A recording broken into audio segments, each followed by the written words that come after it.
What is the deal, everybody? You know who this is. This is Lily. I am the host of the Ish We Talk. This weekend, y'all usually hear us on Fridays or Saturdays, but today we're doing it on the Sunday. So, after Jesus, I love that you come to see us. Now, this episode, man, we're going to talk about, death comes in threes. We have three iconic people that have passed. We're going to talk about that. We're going to talk about Jackie giving her daughter the meanest right hook in reality TV business. And we also going to be talking about our president. And we're going to do a lot of that. And I want you to tune in and enjoy it with us. And as always, take care of yourself and others. You can catch us on Apple Podcasts, Amazon Podcasts, Spotify, Stitcher, YouTube, Facebook, Twitter, and Instagram. And if you're on Apple Podcasts, please give us a 5-star review so we can continue to give you the ish that we talk. And now that is out the way, I will not act like I'm on AM fucking radio. What the fuck's the deal, all of you ugly motherfuckers? What's poppin'? I'm here with you. We here together. We gonna make this shit pop. Lindsay, what the fuck is going on? My dog. Like, what will be a breaking point for you where you just like, you know what? I'm out. All right. Yeah, so I was about to say this is where we ask the audience. Yeah. So you already said cheating, right? Yeah. Cheating. Okay. So Anybody you're not giving a pass or nothing like that. There ain't no way. That's no way. Do it once and do it twice. There ain't no way. You lose respect to yourself. So it's like if it's just cheating for her, like, so if it's cheating for you the same way too? Yeah. So like if you cheat, do you feel like I need to leave this relationship? If I would ever cheat, I would leave you first. I would leave you first. You such a gentleman. I do what I do. You such a gentleman. That shit don't happen in real life, but you such a gentleman. Anything else? In the moment. In the moment. That's different. I wouldn't be in the moment. So you wouldn't put yourself in the moment. I got you. Yeah. Like, make it make sense. Like, cause what's the moment? When I decide it's the moment, it's the moment. Oh, okay. If I never say to myself, like, I should probably get out of here. So like, do the whole time you just like, oh no, this cool. This ain't. We just chilling. She just want to rub my back. That's cool. Ain't nobody tripping. It's like, oh, okay. Okay. Oh, all right. You ain't got to kiss my neck. That's okay. Cool. This is not the moment yet. Not yet. It's not the moment yet. I didn't do it. So it's like, now my pants is down. This is. If she pulls them down. Oh, this ain't the moment. This ain't the moment. This ain't the moment. She did it. This ain't the moment. So when is the moment? When you're done, you're like, oh, yeah, this is the moment. Just said, bro. I'm like, oh. I was supposed to go to the store. I was gone for 2 hours. I had to go get my bro, that's right? The moment, yep. That's the moment. That's the moment. Okay, so that's your. What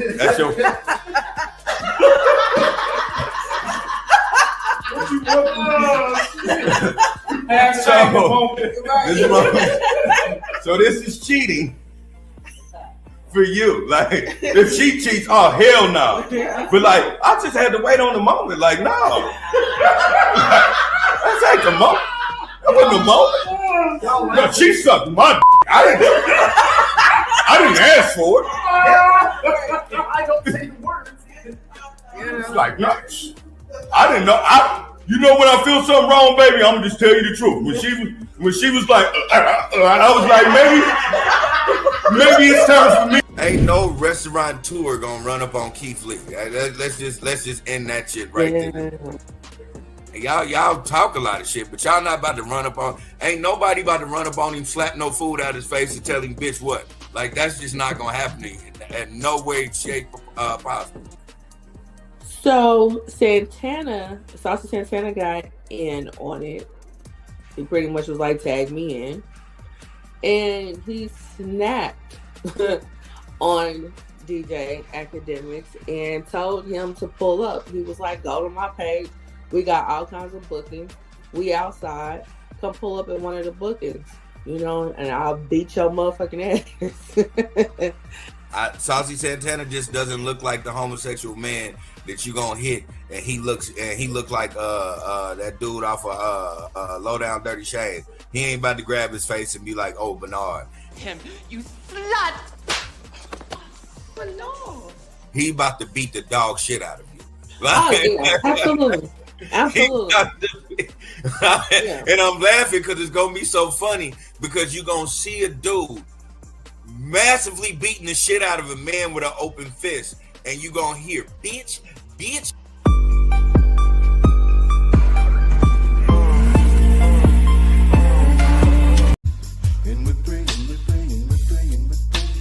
Still with laces. Now follow me, Rosto. Weather is tell her it's savage. Come, let's go take a visit to the people that's long gone there. While ladies, they're terrible. Instead of keeping up with family. Exactly how many days we got lasting? While you laughing, we're passing the way. Cause I know I'ma meet you up at the crossroad. Y'all know if I ever got love with them both thugs, baby. Ladies is long gone. Really wish you could come home. But when it's time to die, gotta go bye-bye. All the little thug could do was cry. Why they kill my dog? Yeah, man, I miss my Uncle Charles, y'all. And he shouldn't be gone in front of his home. What is the deal, everybody? Thank y'all for tuning in. This is the Ish That We Talk. I am Lily. I am the host of this. Y'all already know who I am, so let me give a big shout out to TikTok and to Twitch. I'm actually on TikTok live right now. For everybody that is viewing us, man, thank you for viewing us. I am with the lady that pushes the bells and the whistles, the dopest, most intelligent, the tallest, the most meanest, beautiful person that you will ever see on the interweb. So please give a round of applause for my people, my cousin, my friend, my dog, Lindsay. Hi. Hi. And again, this is the Ish That We Talk, y'all. I want you to go to YouTube or any streaming platform and hit like and subscribe so you can continue to get the Ish That We Talk. Now, Lindsay, what's going on? How's your wealth? How's your health? What's the deal, my dog? I am here. I am here. How about yourself? I'm still here. Here. All right. Oh man, listen, I am all right. I am tired. I just came back from a business trip. And I seen a lot of dope things out there. I seen a lot of things that I want to implement at the job that actually pays the bills.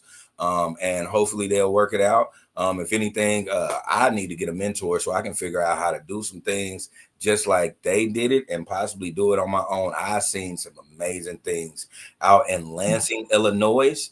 I want to give a big shout out to Giant Steps.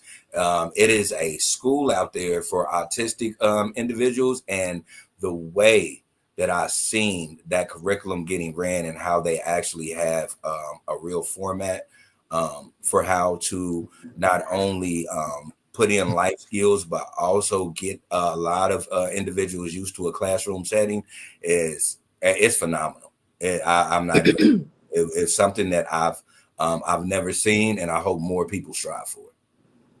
That's what's up. That's what's up. Glad you made it back safely, and glad you were educated. Yes, I made it back safely, which was crazy because we went through Iowa right in the middle of the storm. But we made it. Yeah. It's been rough these past few days.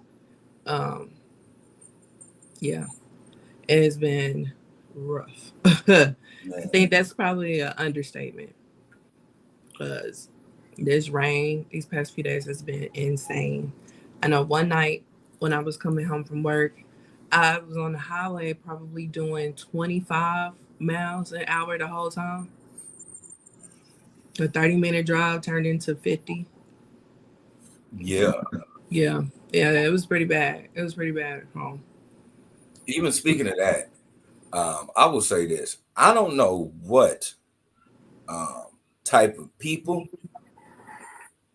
do this, but I want to tell y'all it is a certain level of possession that you have to have in your spirit to speed in the middle of a thunderstorm. Oh my God. What type of people raised you, or what type of demonic possession you were going through?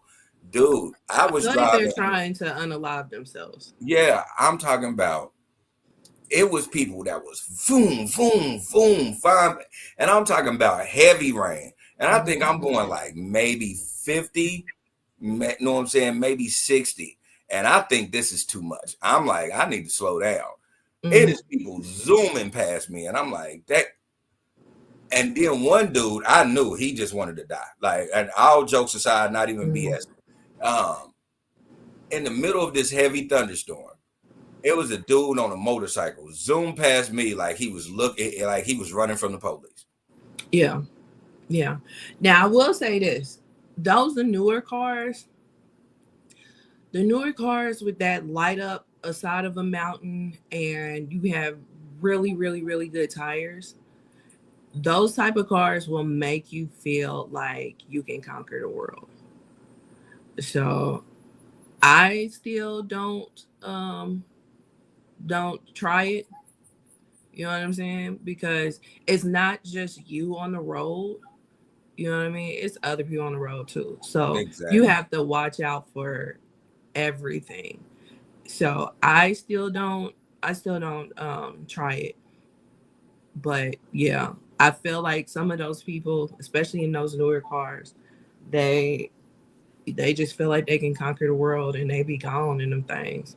Yeah, I don't understand it. I was in a new booty. I was like in a 2024 Nissan, with all the navigate everything. You know, it had the, you know, it'll shake if you're on the other side. It'll give you an alert when somebody's here. It'll give you an alert when somebody's about too close behind. Like I had all of that, and it's still, and I'm like, I still was like, nah, let me not do this.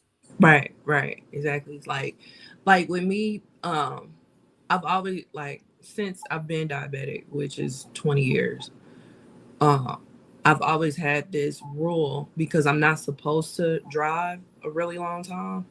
So the rule that I've normally kept was my distance by myself without a break is St. Louis. So that's like about 3.5 hours. Yeah. But last year, the family went to Tennessee and we took my mom's car. And, you know, my mom got a 23 Genesis. And I drove from St. Louis. Was it St. Louis? No. I drove from Columbia to Tennessee. And I was okay. I was okay. And it was at night too. But she got a new car. You know what I'm saying? So yeah. That's why I was just like the fact that I was okay and I drove that long distance, like I didn't feel like I needed to pull over or nothing. Like I'm like them dang on new cars, they really have you thinking that you can conquer the world. That is true. And them Genesis, I ain't even gonna lie. I'm not gonna hold you. Some of them Genesis is hard. Oh yeah. Yeah, absolutely. I be looking at them like, well, them motherfuckers look like luxury cars for real. They are. They are high end. Like it's so funny because when she got the car, it was maybe like one or two in the city.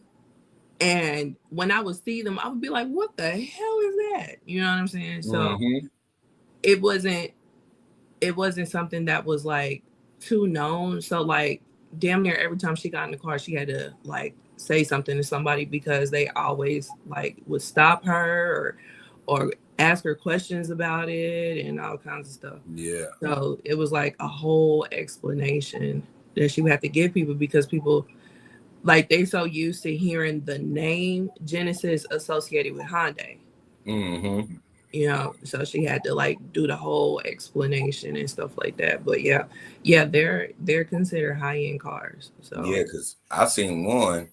One time, I ain't even gonna lie. I said, man, what is that? Like a little bitty ass Bentley? Like what is? And on the back of it had Genesis, and I'm like, nigga, no, ain't no way, Right. ain't no Like way. Hyundai didn't came up, but it ain't Hyundai no more. So. It ain't Hyundai no more. I was like, hell no. I was like, now that was hard. I was like, you know what? Hey man, they might got something going on. Right. And like my mama was talking about before she started talking about getting that car, she was talking about getting an Aviator. And then she started talking about that, and I'm like, huh? You know, because we so used to hearing Genesis with Hyundai. So I'm like, that ain't. And she was like, yeah, it is on the same level. That she did the whole explanation because she sat down, did all kinds of research and stuff like. And then it was a whole process because they didn't have a dealership here yet.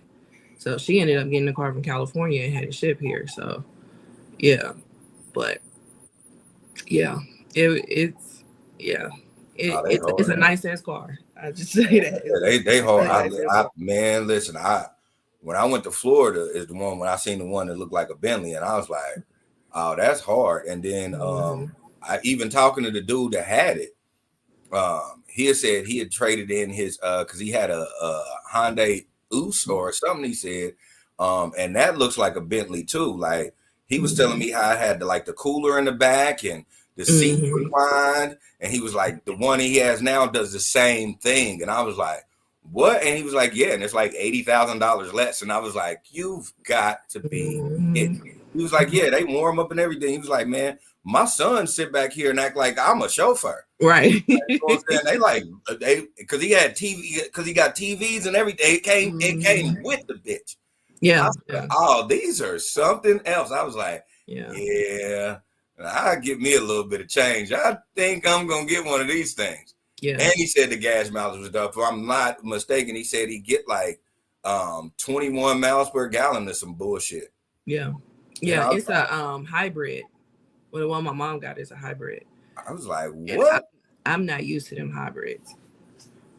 Like when the car be turning off and then turn back. Turn back on. Yep. He was in it. He even said, he was like, man, he said on a full tank of gas, I can drive to Missouri. And I was like, what? He said, man, I would just encourage you to just look into it. Yeah. Yeah. I'm trying to tell you, like I drove from Columbia to Tennessee. We didn't stop. And the only reason why we stopped in Columbia, it wasn't for gas, it was to eat. So yeah, because I said, what? He was like, yeah. He was like, man, I fill this thing up and I can go 600-700 miles. Yeah. And he said it tells you that. Like how many miles you got. And I was like, you've got to. He was like, no, like, it tells you. Right. I remember when she first got the car and I went over there to see it and stuff. And then I had to get back in my car. I sent her a text, because me, her, and my sister have a group. I sent her a text. I was just like, man, how I go from being in your car, now I got to get back in my ghetto ass car. I'm telling you, it is not the same. Right? It's not the same. My car is far from ghetto, but you just feel like lower class when you get in that car and then get back in your own, man. I was like, man. Dude, when I tell you, when dude was telling me and he let me see what the car looked like, the inside of the car, because I was nosy. Me being in Florida, I was looking at it like, because I'd never seen it before. Like, I'm like, this guy, because I'm like, this ain't Hyundai. Like, this can't be. This ain't the one I'm used to, because we've seen Genesis. Like let's not get yeah. We've seen Genesis. This is not what you think it is. Right. So I'm looking at it, and dude was like, "You want to see what it looked like in there?" And I'm like, "The fuck yeah, dude! Like, you already caught me eyeballing your shit. Now I gotta jump back in this bullshit ass Malibu rental. Like I gotta jump back in this bullshit Malibu rental. Right. We are not the same. Not at all. We are not the same. Right. I said, hell no. And so I encourage anybody, like, hey, if you want luxury, if you want luxury, but you don't want to pay that luxury cost, look into Genesis. We don't get paid by them at all. We don't get paid. I'm not gonna be able to drive my mama car no more than what I have for saying this. But yeah, no. I'm talking about leg room, all that, like traveling. the way it looks, traveling is going to be very easy for 3 to 4 people. Yeah, because it was 4 of us that went to Tennessee, and my nephew ain't short, Man. So, yeah, and we was chilling in the back. I'm talking about, dude. And if you get one of those top tier ones, they got nigga they got a spot where you can put ice and pop and also that. Hey man, listen, and the seats warm up or cool down. Like, and you can pay for partitions. Yeah, I don't know if y'all know what partitions are. Right. But if you get a partition in your car, even if you live on 39th Street, you are something, sir. Okay. You are somebody. You are somebody. Like, come on. Beyonce said it best. Right. You don't know what a partition is, listen to Beyonce. Okay. You put that partition up and you can do some things. Right. Driver, roll up the partition, please. Man. Yeah. You definitely getting chauffeured if you get a partition. Yeah. But it's if you can get it in there, you could definitely get it in there, and it ain't gonna change nothing. It ain't gonna change the room, none of that. Like, you are going to be feeling like you are a celebrity. Yeah. And letting your mama drive you to school. Right. I can't wait. I'm like, boy, I'm telling you, I'm gonna get one of those bitches, or I'm gonna get a Oos. Because the Oos is the one, they don't make it. Nobody stopped making them, but it's the same brand, and I like classic. So if I can get the classic, but I'll give that and a new Genesis. Yeah. And speaking of cars, so this week, like we're totally off subject, but whatever. Totally off. But this week I thought I was gonna have to buy a new car because I just knew my transmission was going out. Thank God it was just the battery. But before I found out it was the battery or whatever, I was doing research and stuff like that. And because I was like looking up all the symptoms that the car had. I just found out that they stopped making my car in 23. Like 23 was the last year. And I'm like, what? Because my car been around since been around. Like that was a staple. Yeah.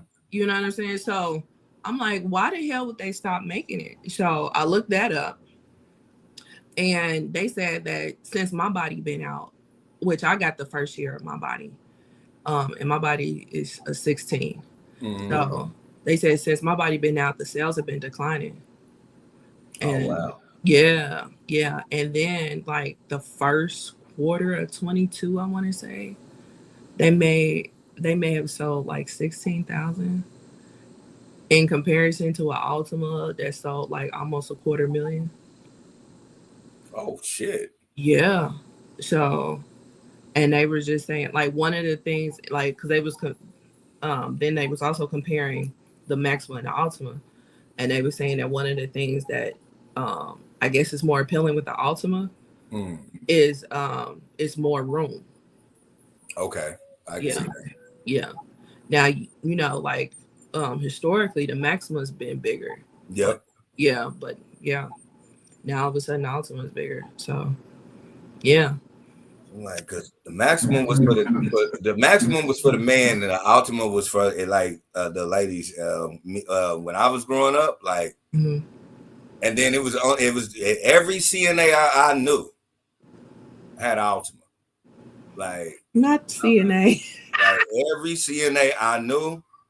Because, like, especially growing up, you got to understand, like, if for all of my people that are listening to this that were born in 2000, so y'all are on a different tax bracket. I'm telling you right now, when I was growing up, if you made $17 to $18 an hour, you were somebody, and they were getting Altimas. And like, if you had a CNA with an Altima, niggas thought you came up. Like, you said, "Oh boy, that nigga Ray got a bad bitch." Right.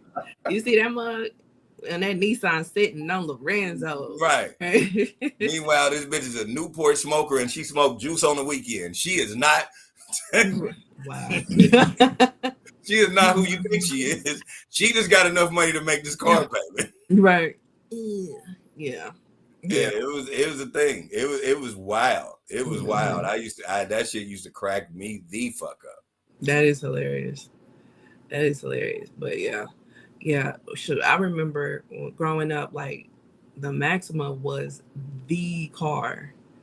You know what I mean? Because my mom had one, and people still to this day bring up my mama's Maxima. That's how big of a deal that car was. Yeah. You know what I'm saying? So, and she had an 87. She had an 87. So that was the sporty box one. Mm-hmm. So yeah, but it's so wild because we went to a funeral in May, and somebody said something to her about that Maxima. And it is hilarious. That was the shit. I mean, I live next door to a dude that he would, every time they changed the body structure of a Maxima, he would trade his in and get another one. Like that was his, because that's what he liked. Mm-hmm. Yeah. He was a Maxima guy. Yeah, he was a Maxima guy, and he would just buy it, and then he because he kept his original tires, but he had because they wasn't 20s, but they were like 18s or 17.5s, but he would like switch the motherfuckers out every time. He kept his tires that it came with, never touched them, put them in his garage, and then when he switched it out, he would come in, take the motherfuckers out, put them bitches on. Like he did that for years. Yeah. So I need to get in contact with him because he's probably upset. Man. But I will say this: now your car is officially a classic, especially being a 2016. You could go buy another car and then put that motherfucker up, and it'll be worse. Dude, that's what I was thinking. I was just like, now I can't get rid of it. Mm-hmm. And I like my body. I love my body. You know what I'm saying? I like my body better than some of the earlier bodies. So it's just wild to me that they stopped making them and they declined. And plus, I do see quite a bit of them on the street. So I'm like, they declined? Really? Now, of course, when I got it, I wasn't seeing too many of them. But I got it at the beginning of 17. So I've had it for a while. But yeah, I was shocked. I was shocked when I saw that. So yeah, that's wild. Mm-hmm. If you are on our TikTok, man, hit them likes up, hit them hearts. I want to see them. Excuse me, shit. I want to see them hearts. Yeah, absolutely. Hearts up. Keep tapping. That's gonna get the algorithm to start bringing other people to this. Yeah. Yep. So, 27 minutes later, you ready to get into the topics? Let's get into these topics. We took a far left and a maximum. Okay. We started off in the Genesis, then we jumped into a maximum. Right. Because your mama said give her a car back. Basically. But yeah. So so what we started off the show with was our rest in peace to Mr. Malcolm Jamal Warner. Malcolm Jamal Warner, who played Theo on The Cosby Show. He also played Malcolm on Malcolm and Eddie. Yeah. He was the producer on what was that, The Magic School Bus? I think so. I can't remember. He did a bunch of things. Yeah. His last thing, he was on that hospital drama. Yeah, The Resident. He was getting rave reviews on that. Yeah, people loved him on that show. So yeah, that was the last thing, was The Resident. He's also been in movies. He's also directed. Not only was he directing on The Cosby Show, but he also directed music videos. He directed a New Edition music video. Of course, he's guest starred on a few things. He was in The People versus OJ. He played AC Cowens. And he's in music as well. And he won a Grammy a few years ago. He did win a Grammy. I didn't know when he won the Grammy. I didn't even know he was in music, so I'm gonna just keep it 100 right there. Yeah, I didn't know he won a Grammy. Yeah, I didn't know until he won it. They give him They give him good reviews on his music. They say his music is really, really dope. Yeah, yeah. He's always been a positive fixture in entertainment. You can't hear nobody say a bad thing about him out as far as like, professional settings or even social settings. The worst thing I've ever heard about him was, a relationship that he had that ended badly. But other than that, you can't hear nobody else saying anything bad about him. So You gotta respect Malcolm Jamal Warner. Again, it's really like, um, especially our generation. It's literally like you lost your big brother. that's Like, what I said on Facebook. Yeah. just to be 100, this is that. If you don't believe that we are all Cosby kids, you are out of your rabbit ass mind. We Right. are all Cosby kids, and we literally lost our big brother. We did. And if y'all are not in mourning over this, then I blame it on bad parenting. Like, I don't care who you was. I know men right now that are heavy in the streets and do a bunch of crazy stuff. But you know what they did? Everybody hit my phone and was like, "Man, you know Theo died." They don't even call him Malcolm Jamal Warner. Yeah. I had so many text messages that said, "Hey, bro, Theo just died." Because that was our brother. Like, we really was like, "Hey, man, our big brother just passed." And he drowned. Like, oh my God, we was like, why the fuck is he in the deep water? Like, why? Like, we don't do this. Like, but because I don't want to joke about his death, but I will say, like, it was a tragic loss, because this is a guy who I know for the majority of my childhood, all the way into my adolescence and teenage years, I watched this man. It's like, as much as he was a part of me growing up, I literally watched him grow up. Because I watched him from a 14-year-old high schooler to a school teacher to almost becoming or being a professor by the time the show was over. So I watched his progression over time, which I don't think a lot of people think about. Like, we can talk about everything that he's done outside of that, but I always say, man, I watched him actually be my big brother and become somebody. Yeah. And so it hit hard, and it should hit hard with everybody, that somebody like that, who is a positive person, who was somebody like, you feel like you knew him to the point where you felt like, damn, I should have called him. Like, no, you don't know that. You don't know it. Right. You like, but a lot of people like, damn, I just should have checked up on him. Right. Like, I should have just watched a couple of episodes of the show just to let him know that I'm still here. Right. Like, we're still locked in. Yeah, it's so wild. It was like, damn, like, that was a real punch to the gut when that happened, because I couldn't believe it. Everybody in my job, dude, Mike that comes on that every now and then he pops up. He stopped everything he was doing to run to my desk to tell me what just happened, because I was caught up in getting the new hires in. He was like, dude, Theo just drowned. And I was like, what the fuck? And I immediately knew who he was talking about. Like, I don't know who the fuck is Theo. Like, no, I immediately knew. Right. That's how much of an impact that Malcolm Jamal Warner had as a character. Yeah. And you gotta respect that. It's tragic. Big condolences for his family, his daughter, and everybody that ever worked with him. You lost a real shining star, man. Yeah. And all of you guys are in my prayers. Real life. Even Bill Cosby. Bill Cosby right now is like sitting in his house, slapping over sleeping pills and crying. Slapping over sleeping pills. He's like, he's slapping over all them uppers and downers. He's just slapping them shits off the table. He lost another son. And that's one of the things that I said when I first heard about it, because my mom texted us and told us about it. And I was just like, this is kind of like when he lost Ennis. And then he comes out and makes a statement that says it feels like when he lost Ennis. And that's the part that really sucks because I knew it. They were pretty close.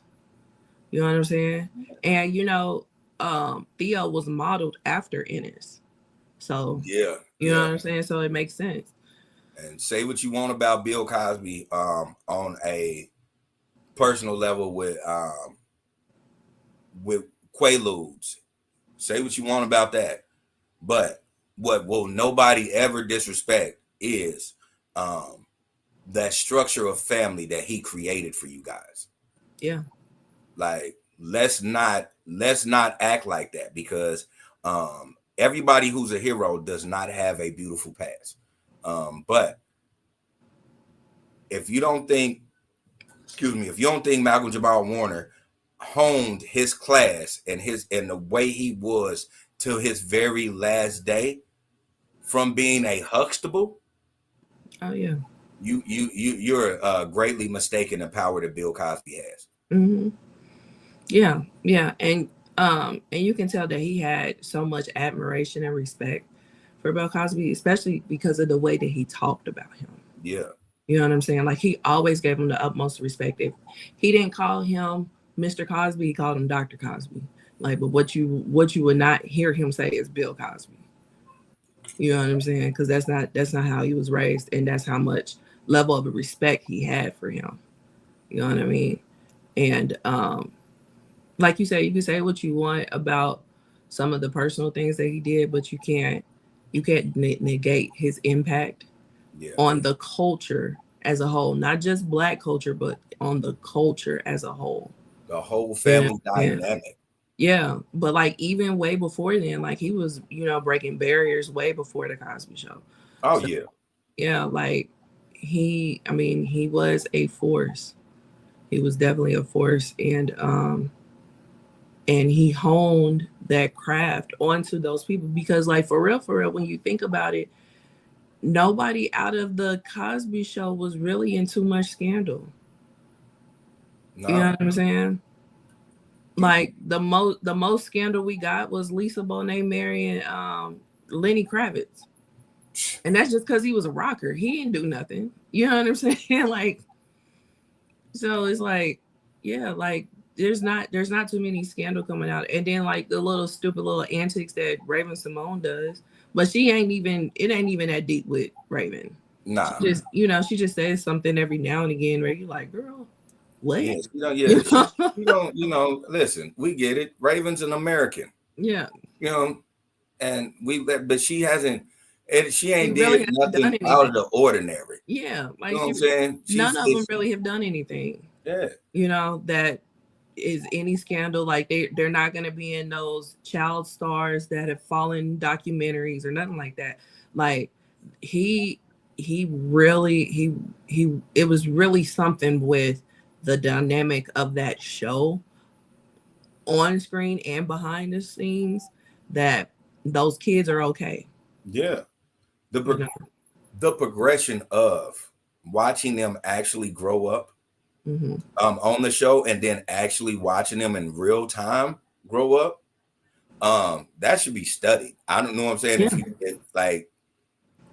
Because we're so used to everybody trying to, I guess, like my mama used to say, kick against the gourd. Like they want to not be the persona that everybody thought they were. Mm-hmm. These individuals love every bit of the persona that you think they are. Even Lisa Bonet being the wild child. I want you to always think of me as that. Yeah. So that way I can always feel good in my real skin. Yeah. So you got to respect that. Malcolm Jamal Warner was an individual who we watched him grow up and we watched him become a very mature person that understood his flaws. And we watched that in real time as well. Yeah, we did. And so you got to like, this is, again, I lost my big brother. Yeah, we did. We did. And it hurt, Mm-hmm. White, black, whoever you are. The word we all lost our big brother, y'all. Yeah. I said that on Facebook, it's like losing a big brother in hell. I seen him more than I saw my biological big brothers. Facts. So, you know what I'm saying? Facts. So yeah, like this one was not positive, and he was 54, and he wasn't sick or nothing, so it wasn't like it was anticipated or anything like that. Like, unfortunately, it was a tragic accident. Man. That could have happened to anybody. It could have happened to the best swimmer in the world. So you just really gotta really watch where you swim, I guess. Yeah, and it really wasn't on him where he drowned at. Yeah. It's a surfer spot. Because of how the waves are, and it's very dangerous because of the current. And on that day, they were completely understaffed, and that's really what caused the death. Because they did not have enough lifeguards there, because they had it was an emergency at another spot that the majority of the lifeguards went to that other spot, which only left a few. So by the time they got to him, it was already too late. Yeah. And that's the tragic part. This is not like he went out there and he just made a simple mistake. It was like, no, he went out there doing regular business, and an accident happened, and it should have been enough people out there, and it was not. Yeah. This ain't and this ain't on Malcolm. This ain't on Theo. This is on the negligence of that beach. But not even that, because it's just a freak accident. Like, it was a high tide, which that could jeopardize the best swimmer in the world. Like, you know what I'm saying? So it's just really unfortunate, and like you said, like if they were staffed correctly, he may have had a chance. But it's just wow. More and more you look at it, it was just one of those things where it's a true tragedy. It's a true tragedy, and again, man, you got to be distraught about this. And again, my condolences, my prayers to his family, and everybody that he worked with. This is an amazing dude. I don't know if he was weird outside of what I seen, but what I seen, this was an amazing character, and we all lost the light. Yeah, I feel like it's safe to say he wasn't weird, because I feel like we would have known by now. Yeah, he's been in the game for 40 years. Like, we would have known. So I feel like it's safe to say he was one of the good ones. So definitely rest in peace to him, and our condolences to his family. Somebody go check on Eddie Griffin. Has he said anything? No. Yeah, because I've only seen a couple of people that work with him say something. Another thing, because they're trying to make a controversy out of this shit, and this is they doing too much, I feel. So you remember Charmaine from the Cosby Show? Yeah. Okay. So she was on Malcolm and Eddie as well. I forgot her name on Malcolm and Eddie, but her and Malcolm dated for 7.5 years. And so she, put up a RIP post and whatnot. And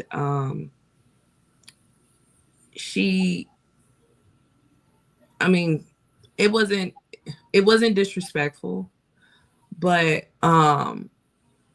she had said something about, I'll remember the times we had together. And then she had a wink emoji after she said that. Shout out to my big brother Theo. Even in death, that nigga dick still around. Lord yes, sir.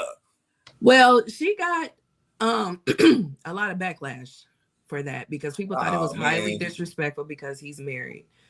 Man, no, it ain't. I didn't think it was disrespectful. I didn't even look like somebody had to point out the fact that she had that wink emoji for me to be like, okay, now I see where people went. Because reading it, I was like, what is wrong with it? She didn't step out of line. She wasn't like, that was the love of my life. She wasn't doing nothing like that. No. You know what I'm saying? So, but outside of their professional relationship, they had a romantic relationship for years. So why do y'all think that she can't say what she wants to say about him? Fact. And she did shout out his wife and family.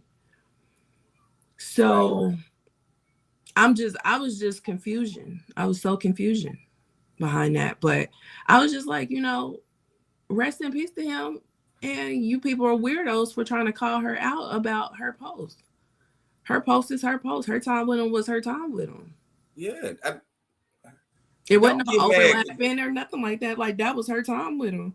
And they moved on. But she can say that they had a lot of memories. That's it. Don't get mad. Don't get mad at her for just, shouting out somebody that she cared about, that they were no longer together, but she still cared about it. Yeah. That's the problem with a bunch of you weirdos. A bunch of you weirdos screw a bunch of people and then like try to act like that's erased from your radar. Like, no, like that don't happen in real time. If you really have a bond with somebody, regardless of what they're doing now, you still, it still hurts. Yeah. Like, let's just keep it 100. Like, and as long as y'all ain't never crossed boundaries, I can say whatever I want to say. Yeah, ain't nobody gonna stop me. I'm not disrespecting that. Like, I don't get it. I wouldn't be disrespecting no woman's husband or anything if I said, "Hey, man, listen, shout out to such and such. Miss you. Loved our times together. Ha ha. Good times. Wink." Whatever the fuck I said. Don't get mad at me because she came on my dick. The world, like don't get mad at that. I ain't even talking about that. I'm just saying I miss my friend at the end of the day. Lord. Y'all weird, man. Y'all weird. Yeah. Folks is weirdos. You know what I'm saying? Folks just is straight up. We don't weirdos. talk no more. I'm supposed to be excommunicado, nigga. This ain't John Wick. Just because all your relationships end in trash doesn't mean excuse me. Doesn't mean that I can't say RIP to my ex. Like, are y'all kidding me right now? But yeah, like they was really making it a thing, Yeah, and if you are one of those people who are going to do that to your significant other, then it's something wrong with you. Because let's just keep it 100. Like, it's a big difference from somebody just in a funk for 2 weeks crying over a nigga that didn't pass. Now that's something you be like, hey man, we need to have a serious talk. But if you know what I'm saying, if you be like, oh man, such and such died, and I know you used to talk to him, and like, yeah, it's gonna hit you, especially because y'all had times together. You're gonna go through your emotions, and I'm gonna let you go through your emotions. Now, if it's a month down the line and you can't get over it, then we gonna have a real serious conversation. I've seen instances where people mourn their ex while they're in a new relationship and the ex feels some type of way. Yeah. Shout out to Guard Me 86. She said the choice of the words of choice is funny. It's the truth though. It's the honest to God truth. It's like, listen, whatever, you know what I'm saying? If they were in a relationship for years, right, that didn't happen. You know what I'm saying? Yeah. It's just 7.5. You can't sneeze at 7.5 years. Yeah, you can't sneeze. In 7.5 years, this lady has enjoyed every bit of Malcolm Jamal Warner. Let's just keep it 100. Like, don't get mad because she got to walk you through a cum session.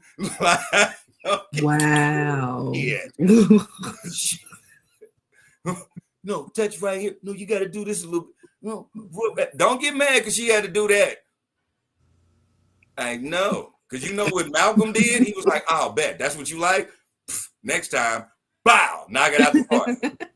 That's why she said, wink, wink, enjoy our time together. Because I only had to tell that nigga once. I tell you all the time. You don't listen. You don't listen. Malcolm, listen.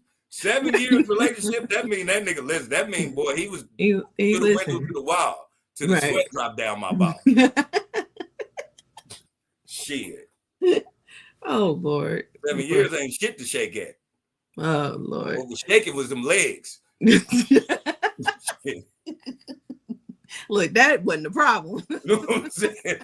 That wasn't the issue. The issue was we were just moving forward differently as human beings. Right. But we was fucking.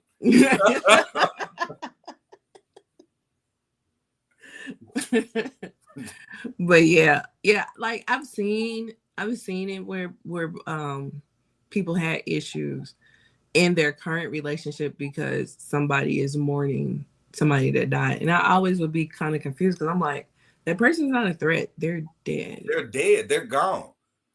Oh, Garmy 86 said, I don't feel like it was disrespectful. I'm married and I didn't take it that way at all. I did not either. Like I said, they had to point out the fact that she had that emoji, and that was what was making it controversial. But I was just like, I don't see nothing that she did that was wrong with the emoji. Like, No. she kind of was, kind of making light of a serious subject. You know what I'm saying? So it was just reminiscing on the good times. Like, yeah, that's it. Like, let her, when somebody dies, and I just want for the audience to like picture this. When somebody dies, do you dwell over that death, or do you remember the memories that y'all had together that was good? And that's all she did. Like, at the end of the day, I can talk shit and I can have my jokes. It wasn't just about the physical part. The 7 years, it was times that they had together that nobody can take away. Yeah, absolutely. And you're gonna always mourn that. Mm-hmm. You know what I'm saying? They and not only did they have a relationship, they had a friendship. Yeah. You got to understand that they were friends before anything and friends after. Absolutely. All of y'all tripping. You know what the wife ain't doing? Tripping. Right. They probably met somewhere, had a drink, hugged it out, and all that because they were friends before anything. Like, I don't think people really understand that. Like, we in a society where no one communes anymore, so everybody thinks once something is over, it's over, and that's not real life. That's not what happens. You know what I'm saying? That's why I just had this conversation this morning. What is wrong with the world? Or we are not community based anymore. Mm-hmm. Theo came from a community of good people, which made him a good person. And yeah, you're gonna meet and greet, and you're gonna love on people, and some people you're gonna love a little bit more, and all of those people are gonna love you back. And so, when God calls you home, these people are going to mourn, and these people are going to mourn how they want to mourn, and people on the outside have no business telling them how to mourn. Yeah, absolutely, and that's the thing, because you absolutely cannot tell people how to mourn, and you can't tell people when to be done with mourning. Now, saying that, I'm gonna play devil's advocate. Now, I am going to say that when it's your spouse and they're mourning, it's a certain level where you have to look at them in the face and be like, okay, I get it. But like, these kids in your life, it's happening right now. So at one point, I need you to wipe your tears, and I need you to do that when you have time to do it. And just being 100, like, not being on no extra, because she's not on that. But for individuals that are working and striving and doing a lot of stuff after a while, like, you can't make this a thing, especially if we got kids and we got mortgages that we got to pay and all that. I get it. I get that you hurt, and I need you to take some time for you. But if that time is way too long, I'm going to say something. I'm not telling you can't mourn, but I am going to say, hey, listen, this can't be your downfall. Well, I feel like, because excuse me. Yeah, God choked you up on that. You better think about what you about to say. Oh, I know what I'm about to say. But, no, I don't subscribe to people telling you how long to mourn. Like, I'm never gonna subscribe to that. Somebody But said, "Get some water home, girl." I know, right? Right, because the voice ain't voicing today. But yeah, I'm never gonna subscribe to that. However, I do see where it could be an issue to where somebody may have to intervene and be like, okay, you may need some additional help. Yeah, You know what I'm saying? that's all I'm And looking. that's the only thing I can be like, okay. But you telling me how to mourn and you telling me that, okay, you've done it for X amount of days, now shake it off. Like, no, we're not doing that. Well, I'm not gonna subscribe and telling you to shake it off. So let me phrase, because mourning a person, it takes its time. That wound sometimes is going to heal slow, or sometimes never heals at all. Right. I know what I'm saying. Case in point, I know that for a fact. Same. You know what I'm saying. You can't tell me how to feel about certain things. But I'm going to subscribe to the same thing. I will have a conversation with them, because it's one of those things where I'm like, hey, you got to think about what your life is now, and maybe you do need to talk to somebody. I'm not telling your spouse to just be like, hey man, stop crying over that bitch ass nigga, he dead. I'm smoking Theo packs tonight. I'm not never telling nobody to be on that type of time. Yeah. What I'm saying, if that is your spouse though, and you see that this is really, really getting them, one, you have to have the confidence of a man to understand that it's no comparison, because that man is gone. Yeah. Two, you need to say, if it's hurting your spouse that much, help your spouse seek help. Exactly. To make sure that we can continue to function as a family. Yeah. Because at the end of the day, this is what we have to do. Mm-hmm. I understand what happened, but this is what we have to do. So let's make sure that we are on the same page. Yeah. Because I'm a mourn with you. You got to understand, if I don't care if that's your girlfriend, boyfriend, husband, wife, whatever pronoun. If you really truly love that person, then every time you see that person hurt you, is hurt as well. So let's do something to get us back together. Yeah. Yeah. Yeah. I can get behind that. Yeah, but but some people be on the type of time like, why are you mourning this nigga like you with me? And it's just like, damn, a person died and you're making it about yourself. It's territorial, and those are, and it's insecurity. It's an insecurity. I was about to say, and that's an insecure. Anybody that's super territorial over a person, that's an insecure person. Because I can get, like, don't get me wrong, protective is one thing. Territorial is a whole nother. And I don't think people really understand that. I can love you enough where anything happen to you, or I see any man around you as a protective man, I'm going to go in there first. But it's another thing, because that's me being protective. It's another thing for me to sit back in the cut and not say nothing. And then as soon as that man leave, I bark down your throat and tell you how disrespectful that was. That's being territorial. Yeah. People that think that, especially men. I can only speak about men because I ain't never been a woman before. But I know it's when I see men do that, I tell them all the time when we have conversations, that seems very cowardice to me, because if you felt that way, you should have said that in front of that man, so that man could address that right now and get it over with. Right. I'm never going to be in a situation where I watch Jasmine talk to somebody and I wait till that man leave and be like, who the fuck was that nigga to you? And why you disrespected me? No, I'm going to just go over there and be like, hey, how you doing? Who is this? So we can get this shit right out the way right then and there, so we don't have to go through no extra. Right. Exactly. And that's how it should be. You know what I'm saying?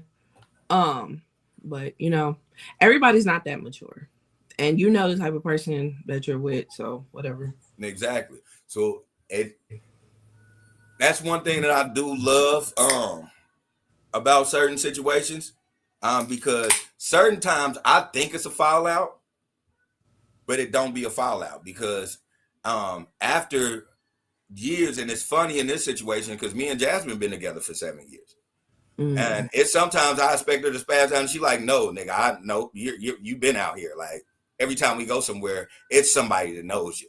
You know what I'm saying? Like, it's a woman that knows you, so I don't even get mad about the shit no more. She used to, and now she just like, nope, that's just. I've never demonstrated any type of fuckery around her while we've been together. Mm-hmm. So she knows, okay, that was his past. So in his past, they know, hey, how you doing? Boom, how y'all doing? Boom, and keep it moving. Yeah, yeah. Now, even if we got a good relationship where I'll be like, hey, what, boom, this is my girl Jasmine, and no disrespect, or you know how, you know what I'm saying? Sometimes motherfucker make an argument happen because a girl would be like, oh, hey, like I ain't never had that. The moment I have that, I'm gonna check that shit right from the jump. Like, hey, boy, what are you doing? Right.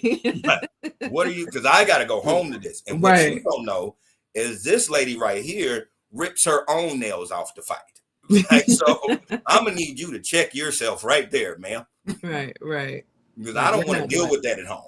Right. I'm gonna have to leave, and then once I leave, she's gonna be mad because I left. So she thinks I'm going over to you, and I don't even know where you stay. So let's not. Right. I ain't seen you in a good 10, 15 years. Yeah, let's not do that. If I ever ran up on her, because I've seen that in real time. Oh, okay, how you doing? So that's your little girlfriend, and oh no, yeah. I'll be like, boy, people just don't understand. It is so easy to get hit in the motherfucking jaw. I've had it done to me, like, and I would be the friend. Hey, how you doing? You know, don't even trip. You ain't got nothing to worry about. I'm gonna keep it 100. I've never had that situation. I've had a man be standoffish and not speak to me, and I respect it. You know, I've been in a situation where I ran into a young lady, and the young lady introduced me, and I introduced myself, and I extended my hand, and the dude was like, yeah, what's up? And I was like, cool, player, keep it just like that. How you doing? And I just kept my conversation over here because I didn't come here for that. Yeah. And we're not about to have a problem. Right. Because even you sitting here lets me know that you know what I'm saying, that you're going to continue to let me, because you didn't push her away. So I'm just going to continue to talk to the person that I know. We're not about to be on no extra. But now, what I at 100% put this on my son. If he'd have said something silly, it's so easy to get punched in your mouth at a function. Right. You know what I'm saying? I always tell people that all the time. You got to understand how you present yourself is how you're going to be presented to the other individual. So if he would have been like, oh, that's the little nigga you used to fuck with, this little nigga is about to punch you in the jaw. You know what I'm saying? Just because, don't disrespect me because I didn't disrespect. I extended my hand to you, sir. Right. You know what I'm saying? Now keep it 100. I'll look you dead in the face and be like, the reason why she approached me is because she remembered me in every way. You big ass nigga. Right. In every way. Right.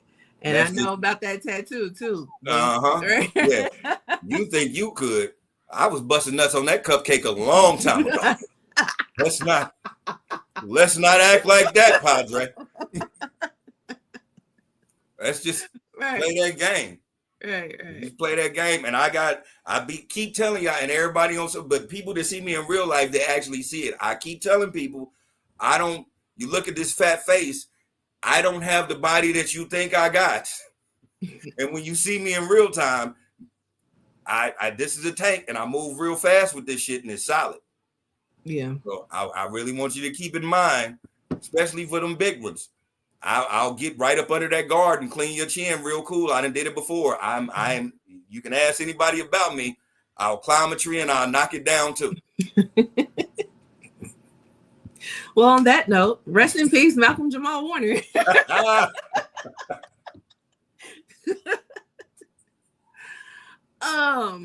Yeah. So, also, Ozzy Osborne passed away. He was 76, I believe. And I believe he either was 74 or 76. I want to say 76 though. And he had Parkinson's. Yep. And he had been struggling with it for a long time. But yeah, he did pass away this past week as well. He was, a rock icon, and a lot of us didn't listen to rock, and a lot of us he was like huge before our time as well. What we remember him mostly from is from the Osbournes, the reality show that used to be on MTV. And they were on for seasons. And I wasn't a person that watched it chapter and verse, but I did watch it every now and again. It was a very entertaining show. It was a very entertaining show. That was a dope ass show. I'm not even gonna lie. I love the Osborne. That's how I found out about Ozzy, and found out that he was a rock and roll god. Yeah, like it is not too many people that can stand on a stage next to Ozzy Osborne because of the iconic man he was for rock and roll music, especially the rock and roll music of the 80s. Like, what you have to understand, and at one point in those late 70s and 80s, all through the 80s, where it was big hair and all of this, Ozzy came in with that dark heavy metal and changed the game. This man is literally the father of that type of shit, for real. Yeah. As far as and now, because I don't listen to rock music like that, so don't try to quote me, but what I will say is, as far as mainstream is concerned, yes. Ozzy Osbourne, excuse me, is known as one of the forefathers of that dark rock music that everybody loved in the 80s and early 90s. His iconic situation was he bit a bat's head off live on stage and solidified himself as a rap god. Excuse me, I thought he did it in a meeting. Rock and roll god. I thought he did it in a meeting. He did it on stage, and so they had originally set it up where it was going to be fake. He thought it was a fake one. It was not fake. It was real. and the show must go on. So he's a great showman for not being like, oh my fucking God, and throwing up right on stage. Okay. Because I would have gave up so much puke. Like, dude, it would have been over. Oh, but I would have been drinking Listerine for the next 2 weeks. I've been drinking Listerine until I died of Parkinson's. What are we talking about? It probably would have cured it. Shit, as much alcohol is in that shit, dude. Like, no, ma'am. So, Ozzy Osbourne. So he was a member of Black Sabbath, and they kicked him out of Black Sabbath, and he became a solo artist. And he had his struggles and whatnot. What he did have that was the thing that pretty much saved his life was that he had Sharon. Sharon was the love of his life. Now, we know Sharon as a personality. A lot of people don't know that she was Kris Jenner before Kris Jenner was Kris Jenner.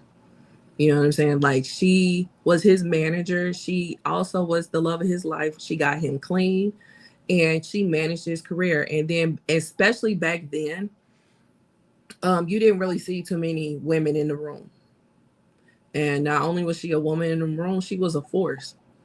So then, like, goodness, my prayers go to her, because I know her heart is just like, feel like it's just ripped out of her chest right now. But yeah, like, she, like I said, she was Kris Jenner before Kris Jenner was Kris Jenner. So, yeah. And then, like I said, we know them from the Osbournes, which we loved them. We absolutely loved him, which knowing him, knowing his personality and stuff like that, like, he was pretty much a family man.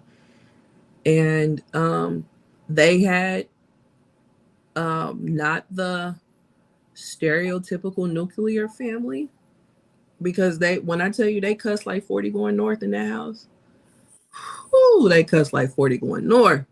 Dude. It was extremely entertaining. So yeah. I'm glad that you said that, because I was about to mention that. It was like that dynamic was, because it was reality TV. I know for me, I can't speak for everybody else, but man, I thought all rich kids talk like that. All rich white kids, I thought they talked like that to their parents. Just because, and it was a thing, and it wasn't even out of malice.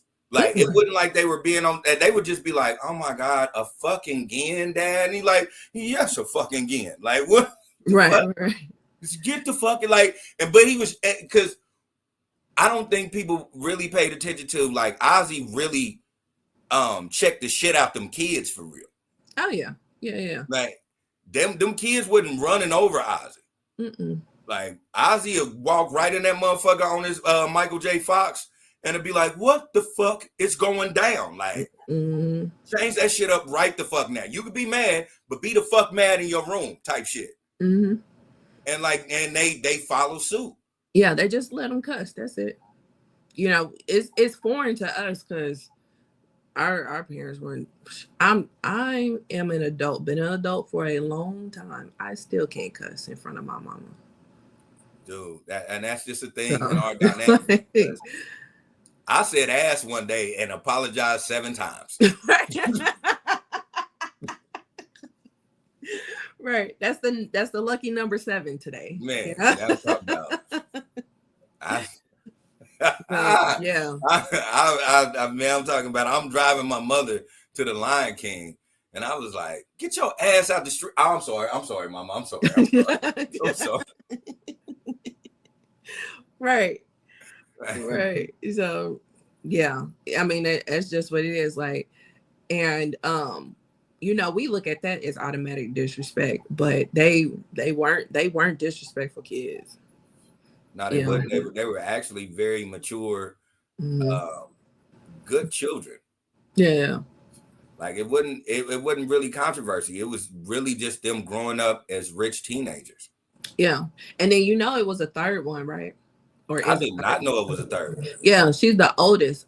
She wanted absolutely nothing to do with the limelight.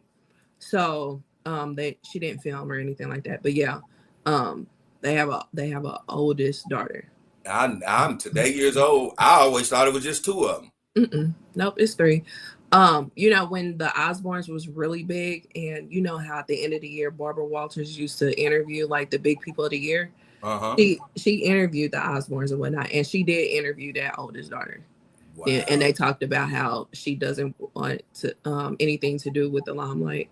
And she was just like, hey man, let me just be sitting back here with my millions of dollars. Yeah. I'm not mad at her, because I probably would have been on that type of time too. Yeah, and that's so wild, because like your dad is the Ozzy Osbourne, and don't nobody for the most part know that you're around. So that means that they respected you enough to keep you away because that's what you wanted. Yep.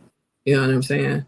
And it wasn't like she wasn't there. I think she lived in the house too. It's just she did not want no parts of the camera. She was just like, go on, get the fuck away from me. Yeah.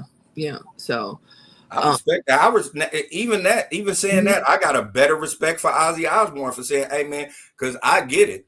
As a girl dad, like, you love your daughter. Your daughter is, besides your wife, your daughter is the love of your goddamn life. So if she say, I don't want that shit, I'm gonna make sure that that you don't bring that to her. Yeah. And you might catch her at a function like every blue moon or so, but yeah. I'm not even bullshitting to the audience and you. I have a way higher respect for Ozzy for that. For even making sure that his daughter was safe. Yeah. Because because some people push the issue and make people uncomfortable. He made sure she wasn't uncomfortable, and I think that's kudos to him being a father. Yeah. Like some kids, they just like, you know what, you gonna be on this show. You know what I'm saying? Because like one person that I was surprised about that didn't really necessarily like the cameras was Major. Yeah. T.I. and Tiny's son, Major. Yeah, he didn't like that shit. And sometimes he would act out and like didn't want to be mic'd up and stuff. He'll take his mic off and put it in the toilet because he was like not with the shit. You know what I'm saying? But in the same breath, they kind of still made him do it. You know? No, I respect Ozzy for respecting that. That's awesome, man. That's another person that, you know what I'm saying, that like, we got to understand that we lost a beautiful individual. As much as you seen from Black Sabbath and the drug addiction and all that. By the time I seen him, he was an older man trying to make sure his kids was good. On top of being a celebrity. Yeah, right. Being the icon that he is. Yeah. Excuse me. Being who And he you was, know, another being the thing, person that people literally fall the fuck out over when they see. yes, like he's like Michael Jackson to them. You know what I mean? Yeah, you got it. Man, we lost two terrific individuals, man. Yeah. And then, you know what was so dope? Like his last performance was at Ozfest, and that him and Black Sabbath have reunited. And looking at like the footage from Ozfest, it's like a sea of people. Like it was insane how many people was in that place. And you know, like that was his last performance, and he had to perform in a chair, but he was able to perform. So that was dope. And then another thing about like the TV show. I don't know if you knew this or not, but the TV show stemmed from MTV Cribs. Their episode of MTV Cribs was that entertaining that they was like, we got to give them a show. So yeah, Didn't know that. Yeah, they're one of the iconic episodes of Cribs. Oh, that's even better. And I think like the kids were the ones that kind of spearheaded the whole like tour of the house, and that's when they was like, all right, you know, like these are stars, right? Yeah, we got something here. Yeah. So yeah, rest in peace to Ozzy Osbourne. Because you know death comes in threes. We kind of was, you know, waiting for who's gonna be the number 3. Hulk Hogan died. He was 71, and he died of cardiac arrest. He had surgery a couple weeks ago, and his wife came out and said that it may have been a little stumbles, but he's doing better. You know, but apparently he wasn't doing that great because, you know, he had cardiac arrest, and they tried, you know, to help him, but it's kind of difficult to come back from cardiac arrest unless you're like in the hospital having it with the doctor in the room, you know. So now he didn't die without controversy because what Black folks don't forget is racist, and Hulk Hogan was a racist. It got revealed several years ago how much he did not like Black people and how much he used the N-word and all kinds of stuff. And he was doing stuff up until last year that's been documented against Black people. He also was MAGA. So do with that what you may, but yeah. So there's a lot of people that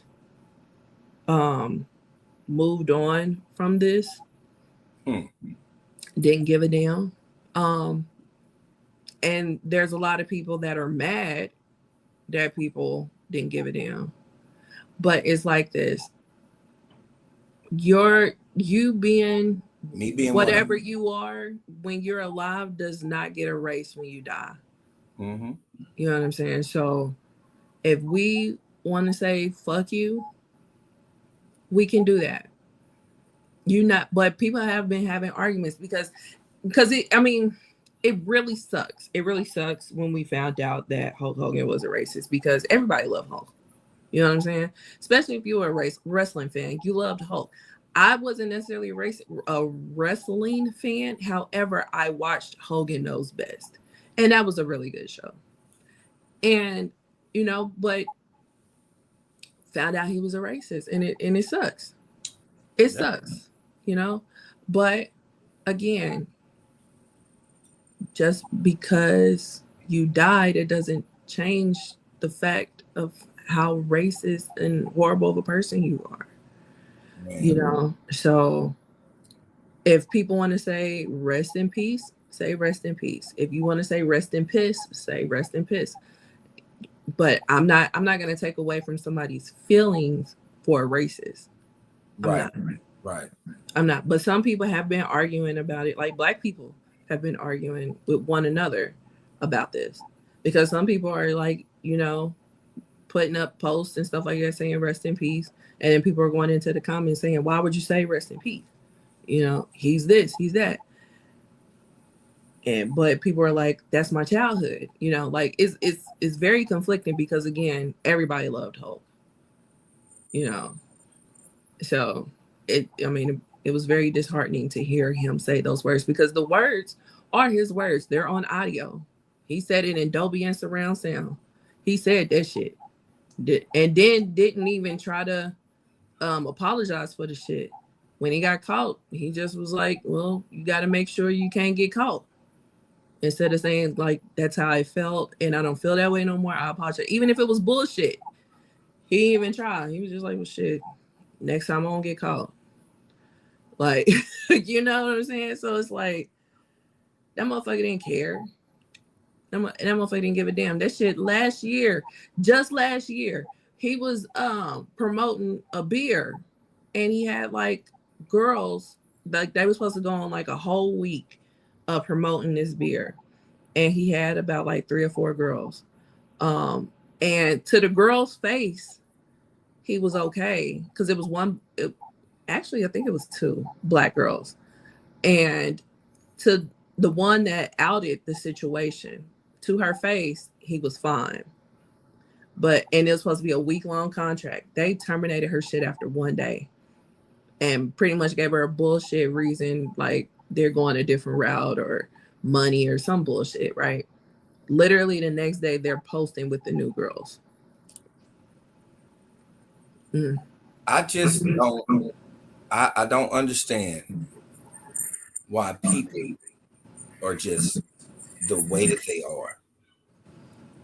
Hulk Hogan was an icon, was a face of not only one, but 2 wrestling federations. When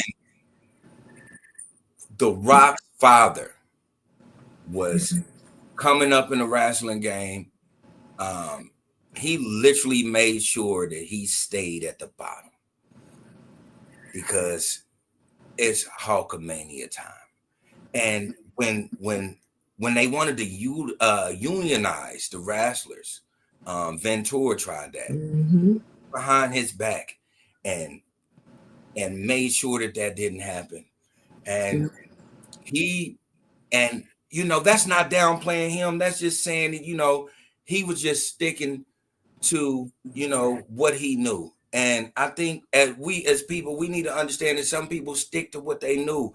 This man tried his best to just be who he is. We've seen him in movies. He had a reality show. He went and campaigned for Trump. He was an all-American boy, and we should respect that. I don't understand why everybody is having this controversy or Black people are doing this and picking sides and all of this. In the immortal words of Hulk Hogan, I will tell you this. If she's going to date a Black man or if she's going to date someone like that, at least it should be a tall nigger and making millions. Well, I guess we're all a little racist. Fucking niggers. This is who he is. And for us, we should understand that fuck you, Hulk Hogan, and I don't give a fuck. Like, I get the whole childhood thing. Check this out. I used to like my step-pops until I found out he was beating the shit out my mama. You gotta understand when niggas show their cards, you gotta play the cards that are handed to you. Don't even be on no extra. I don't understand why everybody are back and forth in Black or white. If you are an ally, you can't defend this type of guy, period. And if you are, that shows me what type of person you are. Yeah. I'm not gonna turn that, but at black and white or any type of race. I've been saying this for years. I'm not gonna be on that. We're not gonna be that type of time. And the problem with black people is we always try to hide our feelings. Yeah. Fucking doing that. Yeah. He was a racist. He was a racist. I don't care how your childhood was. Fuck it. Yeah. And then you got so many more memories besides Hulk the fuck Hogan. Yeah. Get over that nigga. That's the killer part, because like he was just a bad person, period. You know what I mean? He wasn't just bad to, you know, as a racist. He was just a bad individual. Oh, you know what I'm saying? Like, he only cared about himself. He was a very self-centered individual. You know what I mean? I'm 100% glad you said that, because that's what I was about to say. For all of my white people defending him, you know what he did to his white best friend when his wife kicked him out? He went right to that man's house and screwed his wife. Yes. So for all of my white folks defending him, he don't like you either. Yeah. He is a narcissist and only thought about himself.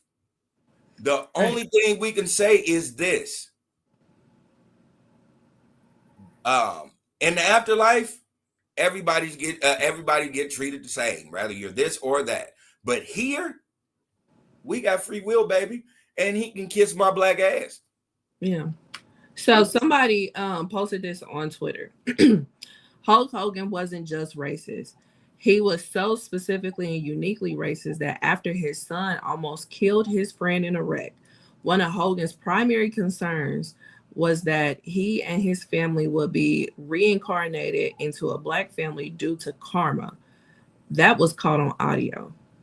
When he came back to WWE, he hit the roster with a "be careful about cameras" as opposed to "I'm sorry." Who freaking says stuff like that? Somebody who only got their best interests at heart. Yeah. Like, listen, I'm for everybody who's a Hulk Hogan fan, I'm not telling you not to be a Hulk Hogan fan, because this is one of those things where I'll say this: separate the character from the man. So you can like Hulk Hogan in the wrestling ring, but Terry Hulk Hogan is a bitch. Like, yeah, I don't know what else to say. Terry Bonilla or Bonita, some shit. Yeah. Bonita Applebaum shit. I don't know. Whatever this racist name is. Right, whatever the fuck that motherfucker is. He's a bitch. And hate to say it, like, and I mean, you know, I tell people all the time, man, don't argue with me, argue with your mama. If you want to say Hulk Hogan is the greatest, Hulk Hogan as a wrestler, greatest wrestler known to man, give you that 100%. After that, yeah, he ain't shit.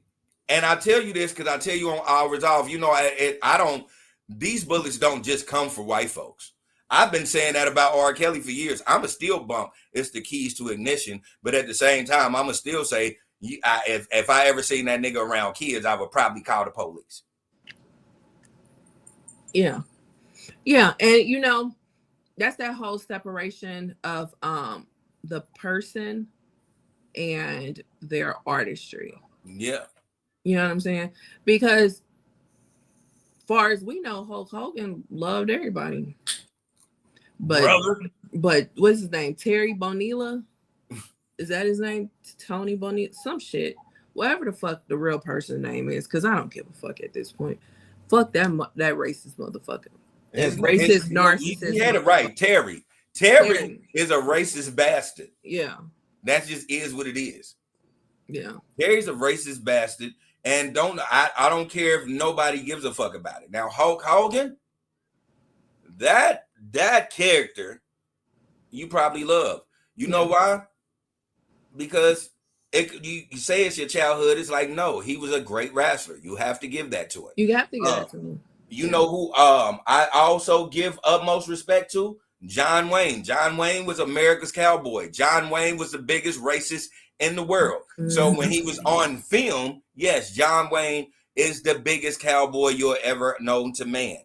Outside of film, John Wayne was the biggest racist you'll ever see in the world. Yep. And so 100%. fuck John Wayne in real time. Right. 100%. Clint 100%. Eastwood, I loved every Dirty Harry movie ever made. Till this day, I will say Dirty Harry was the dopest shit when I was a kid. Clint Eastwood in real time, I don't want to be around. He's a fucking racist.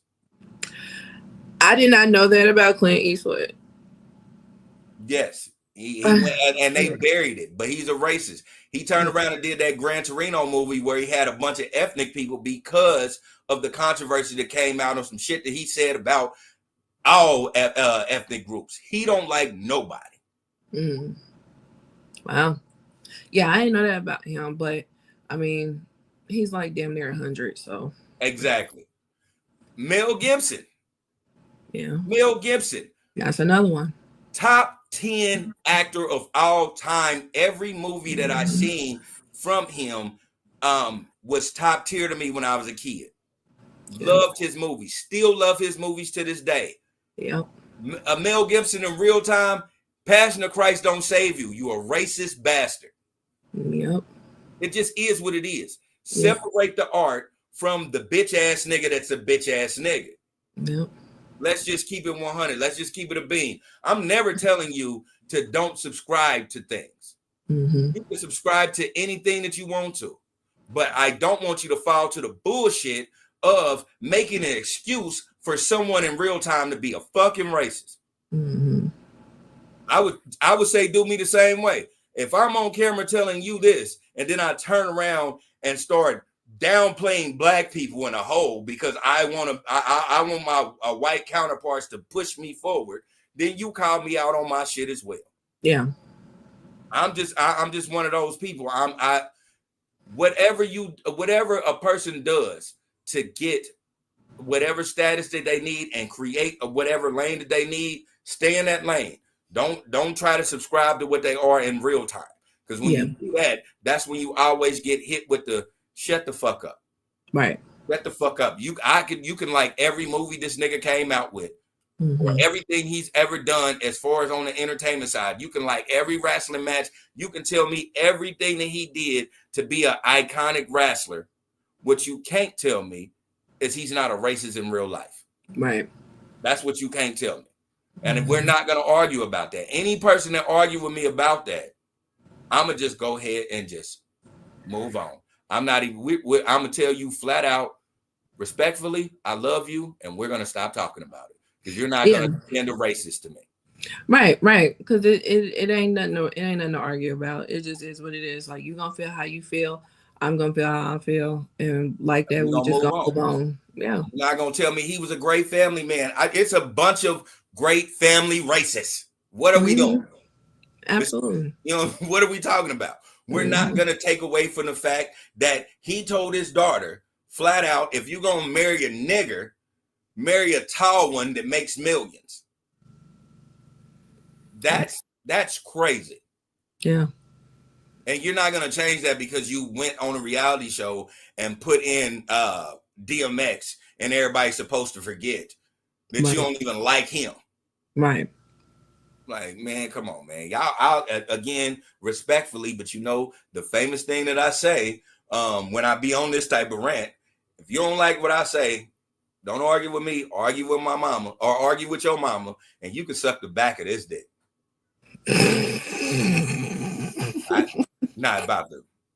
I ain't even about to play that type of time with y'all. We're not about to argue. All right, man. So on that note, that's Hulk Hogan. So yeah. So moving out of the morning portion of the podcast episode today. Yeah. So Trump has been going on a tour, not necessarily physically, but just period. He's been running a marathon trying to get us away from requesting these Epstein files to be public. And it's not working. It's not working. Couple of the things he's tried to deflect our attention to is he released the files for Martin Luther King's assassination. And even Martin Luther King Jr., excuse me, even his daughter was like, all right, still release them Epstein files. Exactly. Like, another thing he did, which this is so crazy, he requested Coca-Cola to change the recipe for Coke and use pure cane sugar. And they have obliged. So, it's wild, isn't it? Oh my God. Yeah. So that's pretty much the range. Oh no, you forgot one key element. What's that? His latest thing is talking about Obama was was leaking secrets to Russia. Yeah, Obama was leaking secrets to Russia, and because we all know that Russia interfered in the 2016 election. But now he's saying that it was Obama that was leaking secrets to Russia to interfere into the 2016 election. Mind you, the 2016 election is what got him elected. That's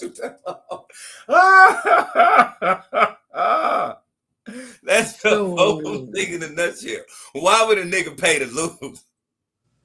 I don't know. I don't understand. Why would a nigga pay for not him to lose, but his party to lose?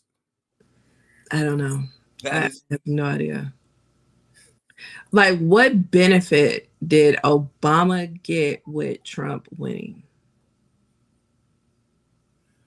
But he wants to have him arrested for treason. He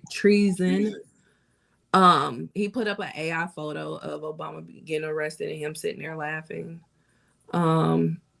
Yeah, like I said, I mean, there's several things that he has done, but this is just like the broad, spectrum of things. Like, he's going from this, he's going to that. Like, he's doing everything he can do to not have those files released.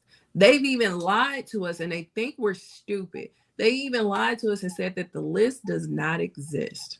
The list most definitely exists. And not only does this fucking list exist, Trump's name is on it. They have pretty much told us that Trump and Epstein was damn near best friends. Like, he sent him a birthday card and had all kinds of writings in it saying all kinds of things. Like, they have been documented photos of them being at various events throughout the years. Epstein was at his wedding to Marla Maples. Like, they more than just was like casual friends. Like, they were buddies. You know what I mean? Like, they have been buddies for decades. And Trump is really trying to deflect us from it. But it's like, at the end of the day, which this is so funny why you're trying to blame Obama for this shit. Like, at the end of the day, you pretty much had a law passed that presidents are like exempt from any persecution. So now that you're trying to blame some shit on Obama. Meanwhile, Obama is on a podcast talking about how kids past the age of 8 shouldn't eat ketchup. Like, this how much he don't give a damn about the fuck you're talking about, and how much the rest of us don't give a damn about what the fuck you're talking about and what the fuck you're doing outside of releasing the damn Epstein files. So it's like, okay, we know your name is all through that shit, but what are they saying that you just really don't want us to see? And why are people trying to cover for PDF files. Boom. Like, I don't understand. And this is the crazy part, because them people follow him blindly, but for some reason they have wiped their eyes and they can see clearly now the rain is gone, because they're not falling for his bullshit, and they don't want him to be on this bullshit with them. They want him, because that was one of his campaign promises. They want him to adhere to the campaign promise and release the fucking files. Just release the motherfucking files. So tell me you don't want to go to jail without telling me you don't want to go to jail. Basically.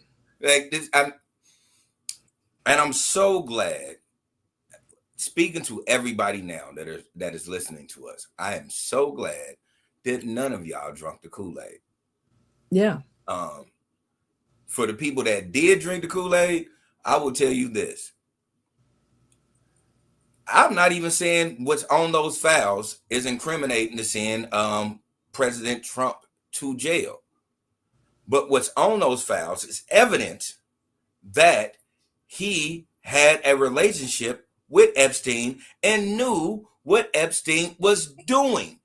And even saying that is saying this: if it is something that you knew somebody is doing foul and you say nothing, you are a part of the problem. And that's what you're trying to hide. And that's the thing that I don't think people are paying attention to.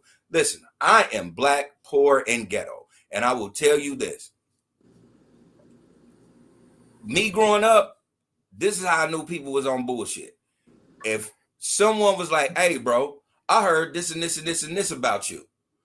When them niggas turned around and was like, oh, well, shit, I bet you didn't hear about this, or I bet you didn't know he was over there doing this, or I bet you didn't know Le'Veon was over there stealing them lights. So when people start deflecting, it's because what you just said is true. Mm-hmm.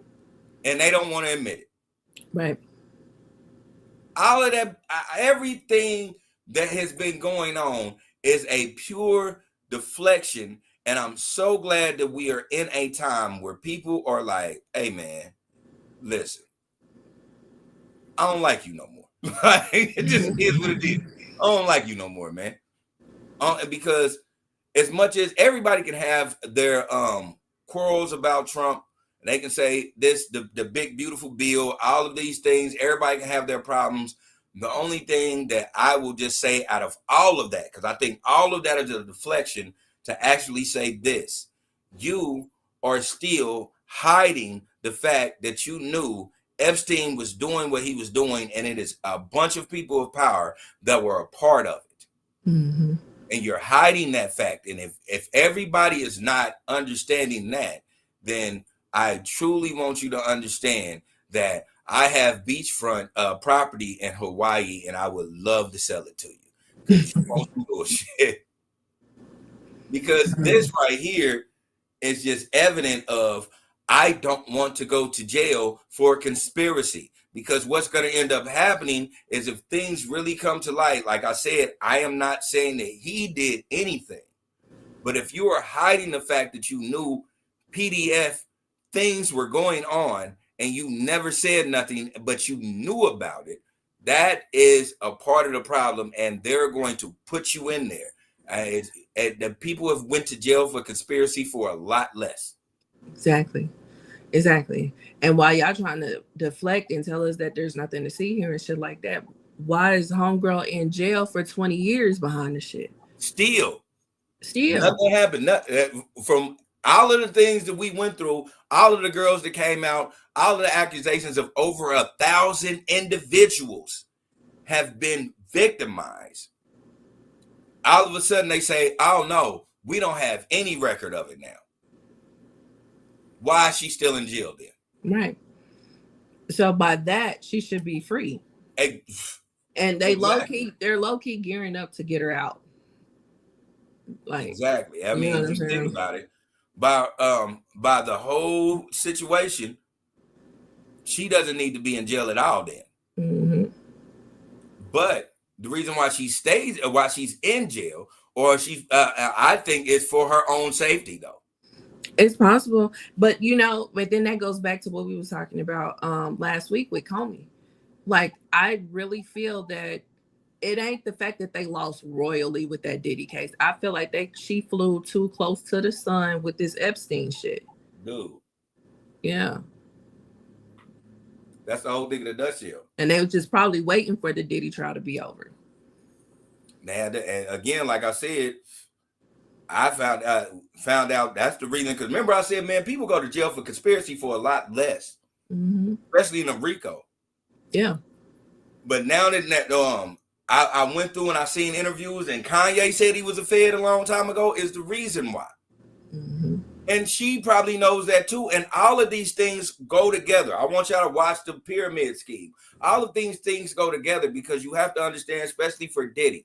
Diddy didn't learn this shit on his own. He learned it from networking and having these people of power. You know who Diddy was around all the time? Oprah, Epstein, Trump. He learned this is how he learned how to manipulate and get the things that he wanted. Epstein had the best life because he did the things that he wanted because he had dirt on individuals. Yeah. If we don't understand this, because again, people are gonna be like, "This is conspiracy." No, this is facts. If Puffy is a black man with tapes and already being an informant, Kanye said that we can talk that shit about Kanye all we want, about he crazy and bop, bop, bop, bop, bop. This is true, but a broken clock is right 2 times a day. But people more than once that Puffy was a Fed. Yeah. And that's and now I know why that RICO didn't stick. Same way with Jaguar White. Jaguar White been telling y'all about this shit, but she also goes on crazy rants. Same thing. I ain't saying both of these motherfuckers are key note speakers. I ain't saying that. What I'm saying is they knew already. And it's evidence. We seeing this. They're burying shit and then they let Puffy go on Fed shit. And all of a sudden, the honest person, they fired. Yeah. The person that was going to be honest about it, they let go. This is not a conspiracy. This is walking down the trail of actual facts. Yeah. What are we doing? What are we doing? This is going to be one of those things where either we sweep this under the rug and nothing ever happens, or we're about to go through a bunch of bullshit when our president goes to jail for conspiracy. Yeah. It's crazy. This shit is crazy. Like you can't write this shit. Like, it's crazy. It's crazy what's going on. You know what I mean? And they're not even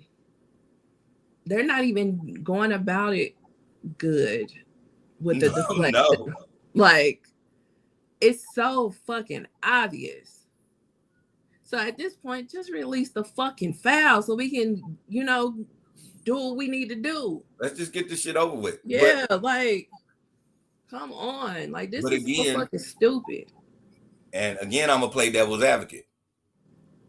I get why they're not, because to be quite fair, the leak or not leak, to even put these files out, it's going to crush everything. First thing, I'll tell everybody off the flip. Once you start seeing those names and start finding out that they had any type of affiliation with PDFs or PDFs themselves, Wall Street is going to crash. That is going to destroy a lot of things. Like a lot of times we got to understand that America is a business, and they don't want to destroy their business by letting everybody know that we have been hiding this fuckery from y'all for so long.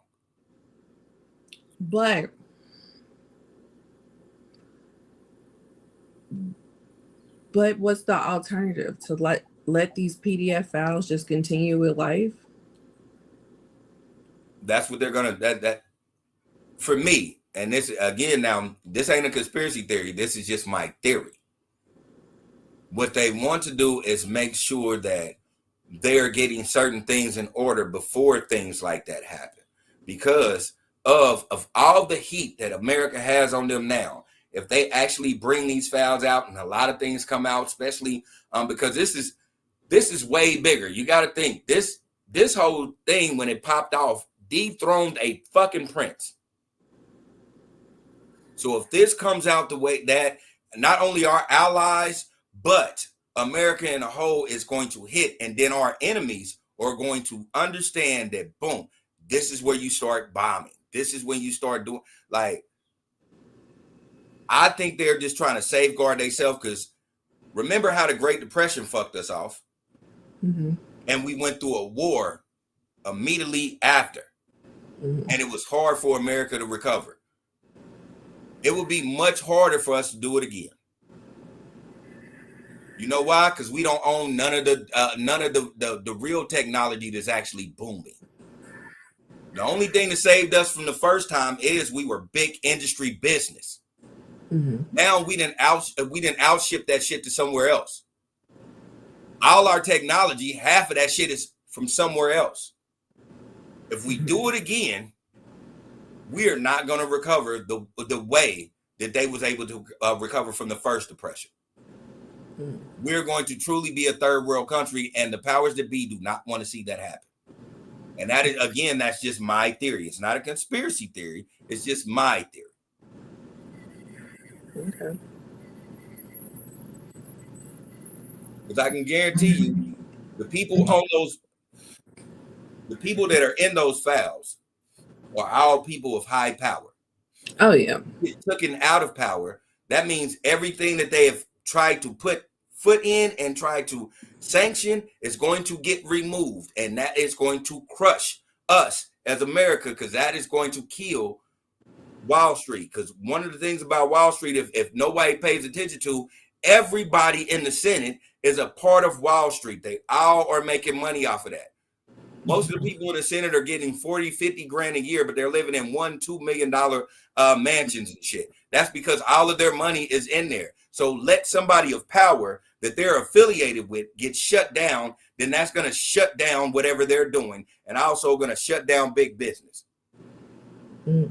So Wall Street is going to crash. Remember, we're playing with fake money. We're not playing with minerals or gold. We're playing with fake money. So if they turn the fake money off, what is America going to do?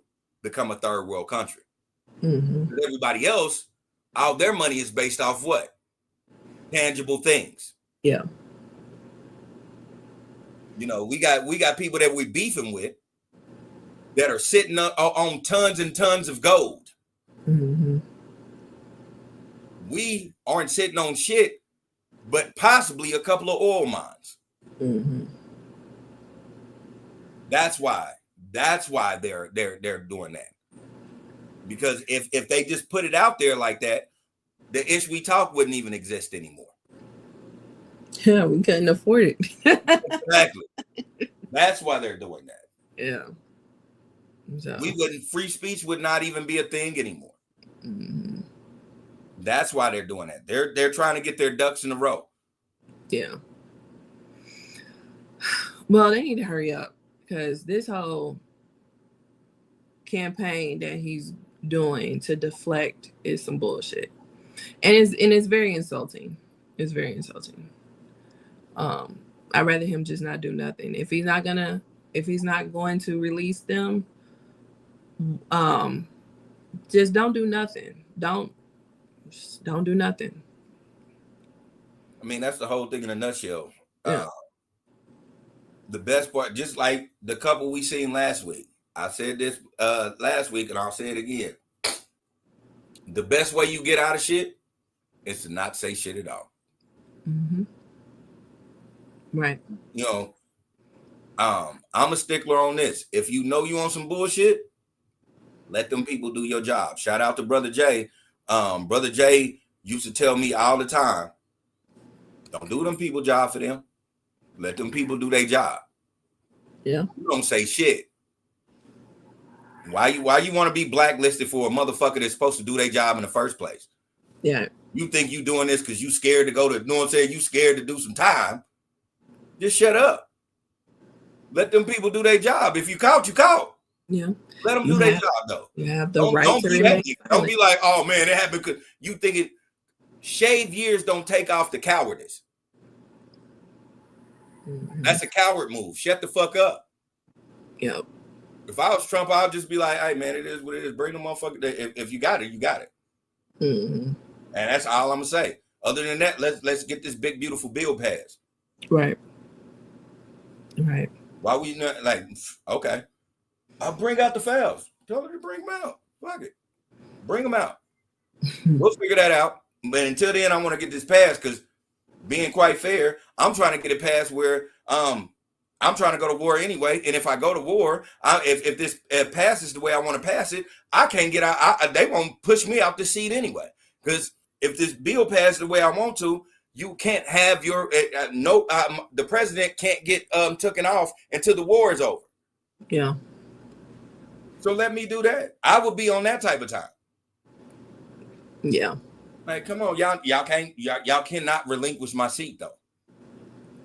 Because we're in war now. I would be on that shit. Yeah. Y'all can say all this shit about me, but what you can't do is take me out this goddamn seat. And it's comfortable over here. Yep. Yep. So, yeah, well, we will definitely be on the lookout for this because this is crazy. This is just really crazy. But yeah, anywho, so on to the next topic, which I believe is our final one, if I'm not mistaken. Yeah. So this had the internet ablaze this past week. Basketball Wives. Now, Basketball Wives. Likes up, TikTok. Hit them likes up. Basketball Wives is a show that has been on for a really long time. It should have been canceled altogether a few years ago, but that's neither here nor there. One of the stars of the show is a lady by the name of Jackie Christie. Jackie Christie has been married to NBA now coach, but was player, Doug Christie.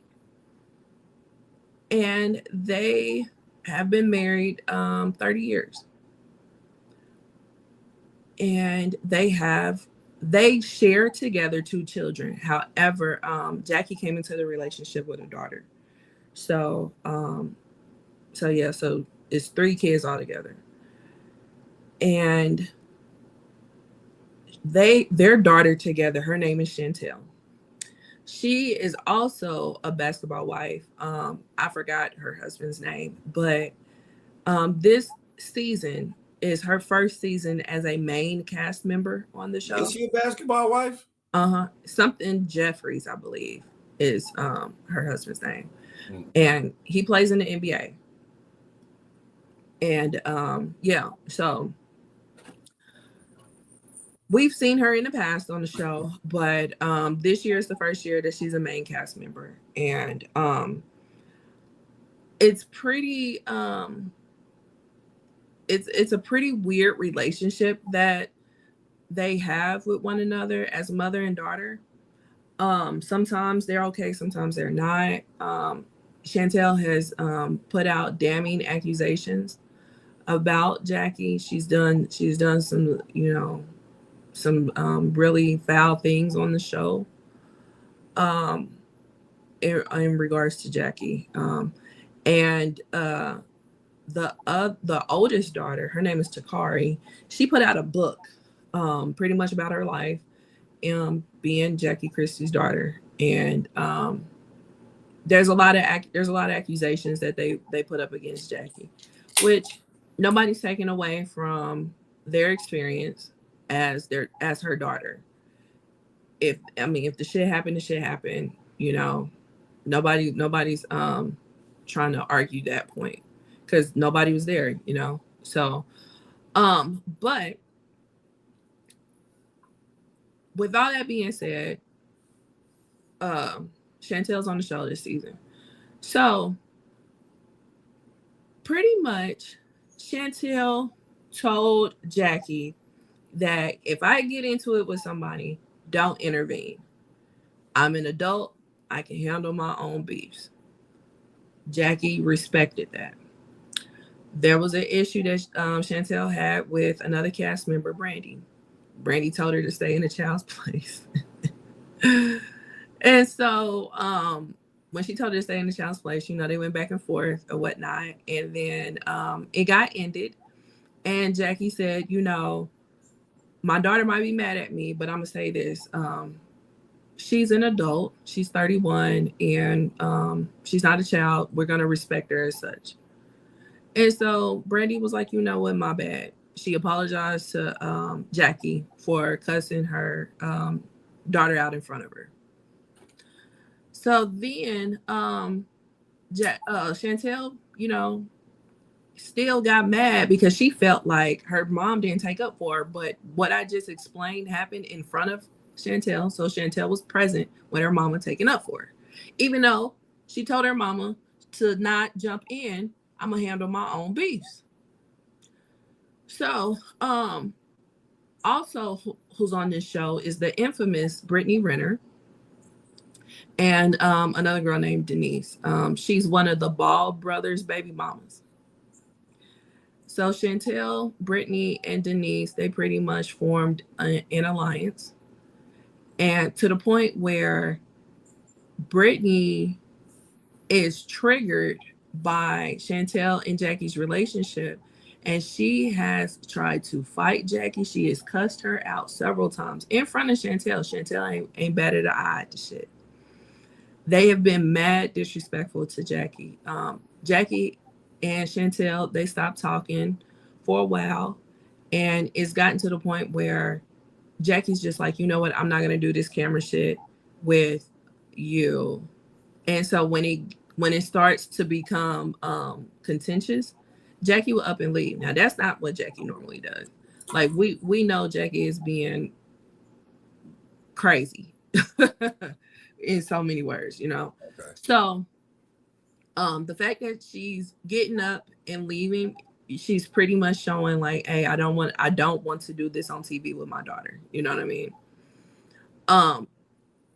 Chantel has successfully turned the whole cast against Jackie and start bringing up all kinds of stuff to Jackie, because Jackie reluctantly had a sit down with her, and then she wanted to bring up other things instead of actually talking about what her gripe is with her mom. So Jackie left, and then Jackie was convinced again to have another sit down. So when she got convinced again to have this other sit down, it ended up turning left again.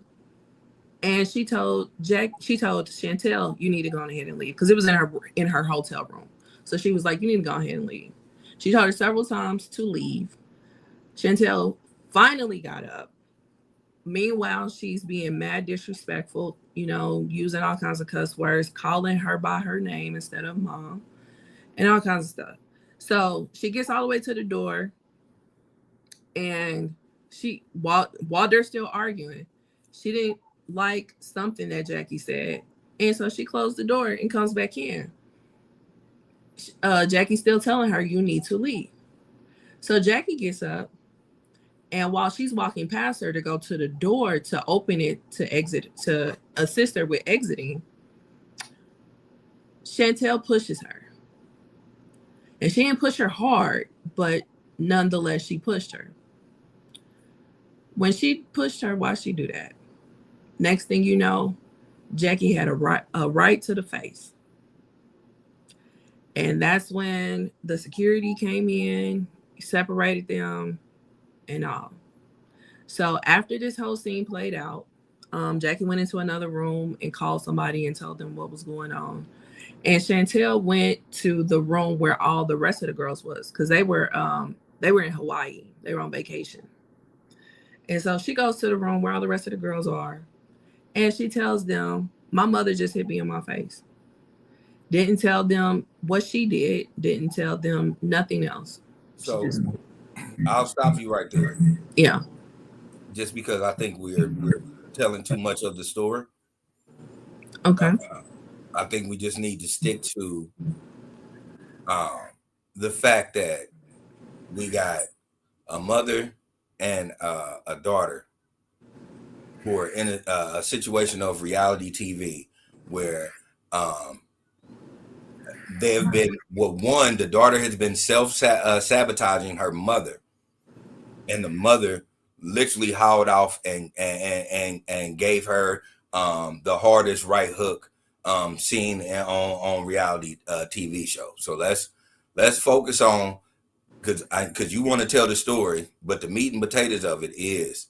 Well, I want to tell the story because all of this is relevant because of the reason why we're talking about it. We're talking about it because social media went crazy, and nobody held Chantel accountable on the show. So that's the reason why I went into that part where I'm saying what she told the rest of the people that's on the show. Okay. So yeah. So social media, like I just said, went insane behind this. There were so many think pieces. There were so many people that was tweeting about this. All like they made videos galore on YouTube, everybody, because everybody was just so shocked that this girl just got on TV and pretty much turned the whole cast against her mom, and we don't even know why. Right. So I think like in those situations, we gotta really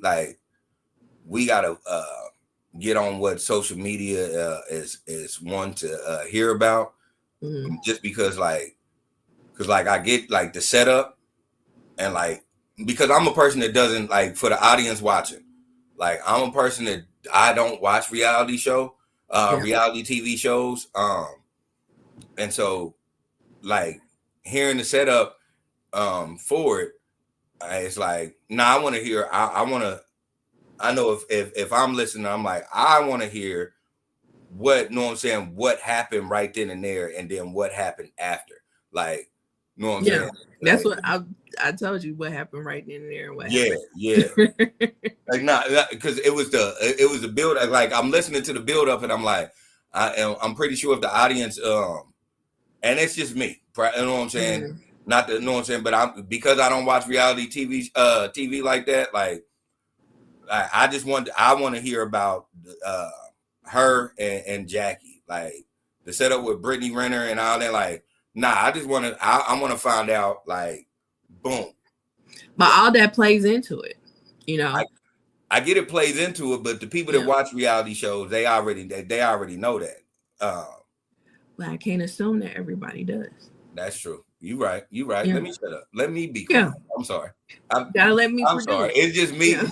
Me on my, like, she punched her in the face. That's what I'm saying. But then they're like, okay, but how did we get here? Like, right. You right. Yeah, and I'm totally wrong, and I do apologize for that. I do apologize for that. Yeah, you know, players fuck up. But anyway.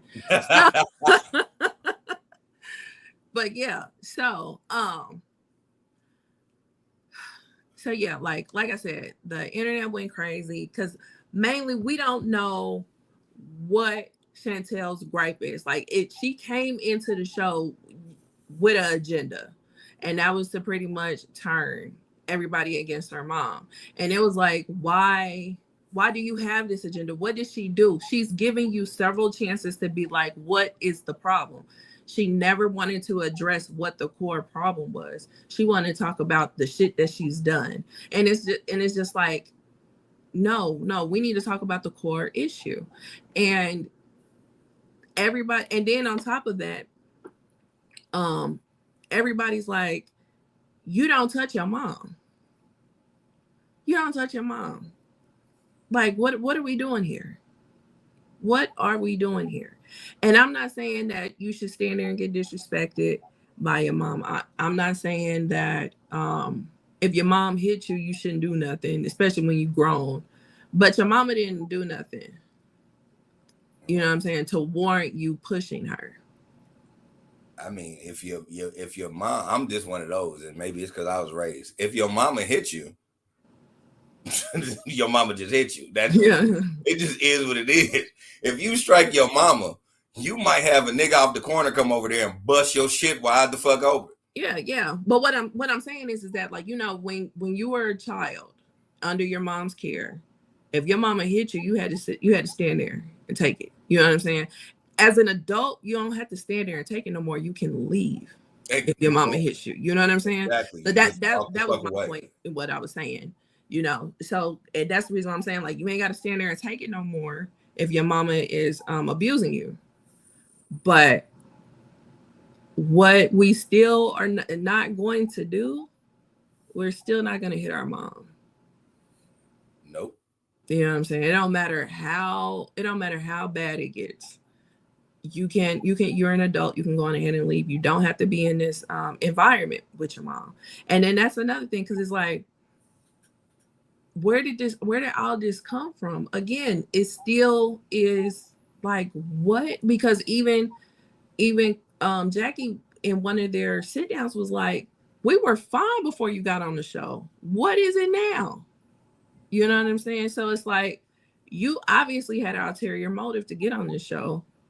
And oh yeah, 100%. Yeah, and now your mama didn't just cold cocked your ass, and nobody is on your side in the public, like nobody. And I'm sure there's probably like one or two people, but I ain't seen those tweets.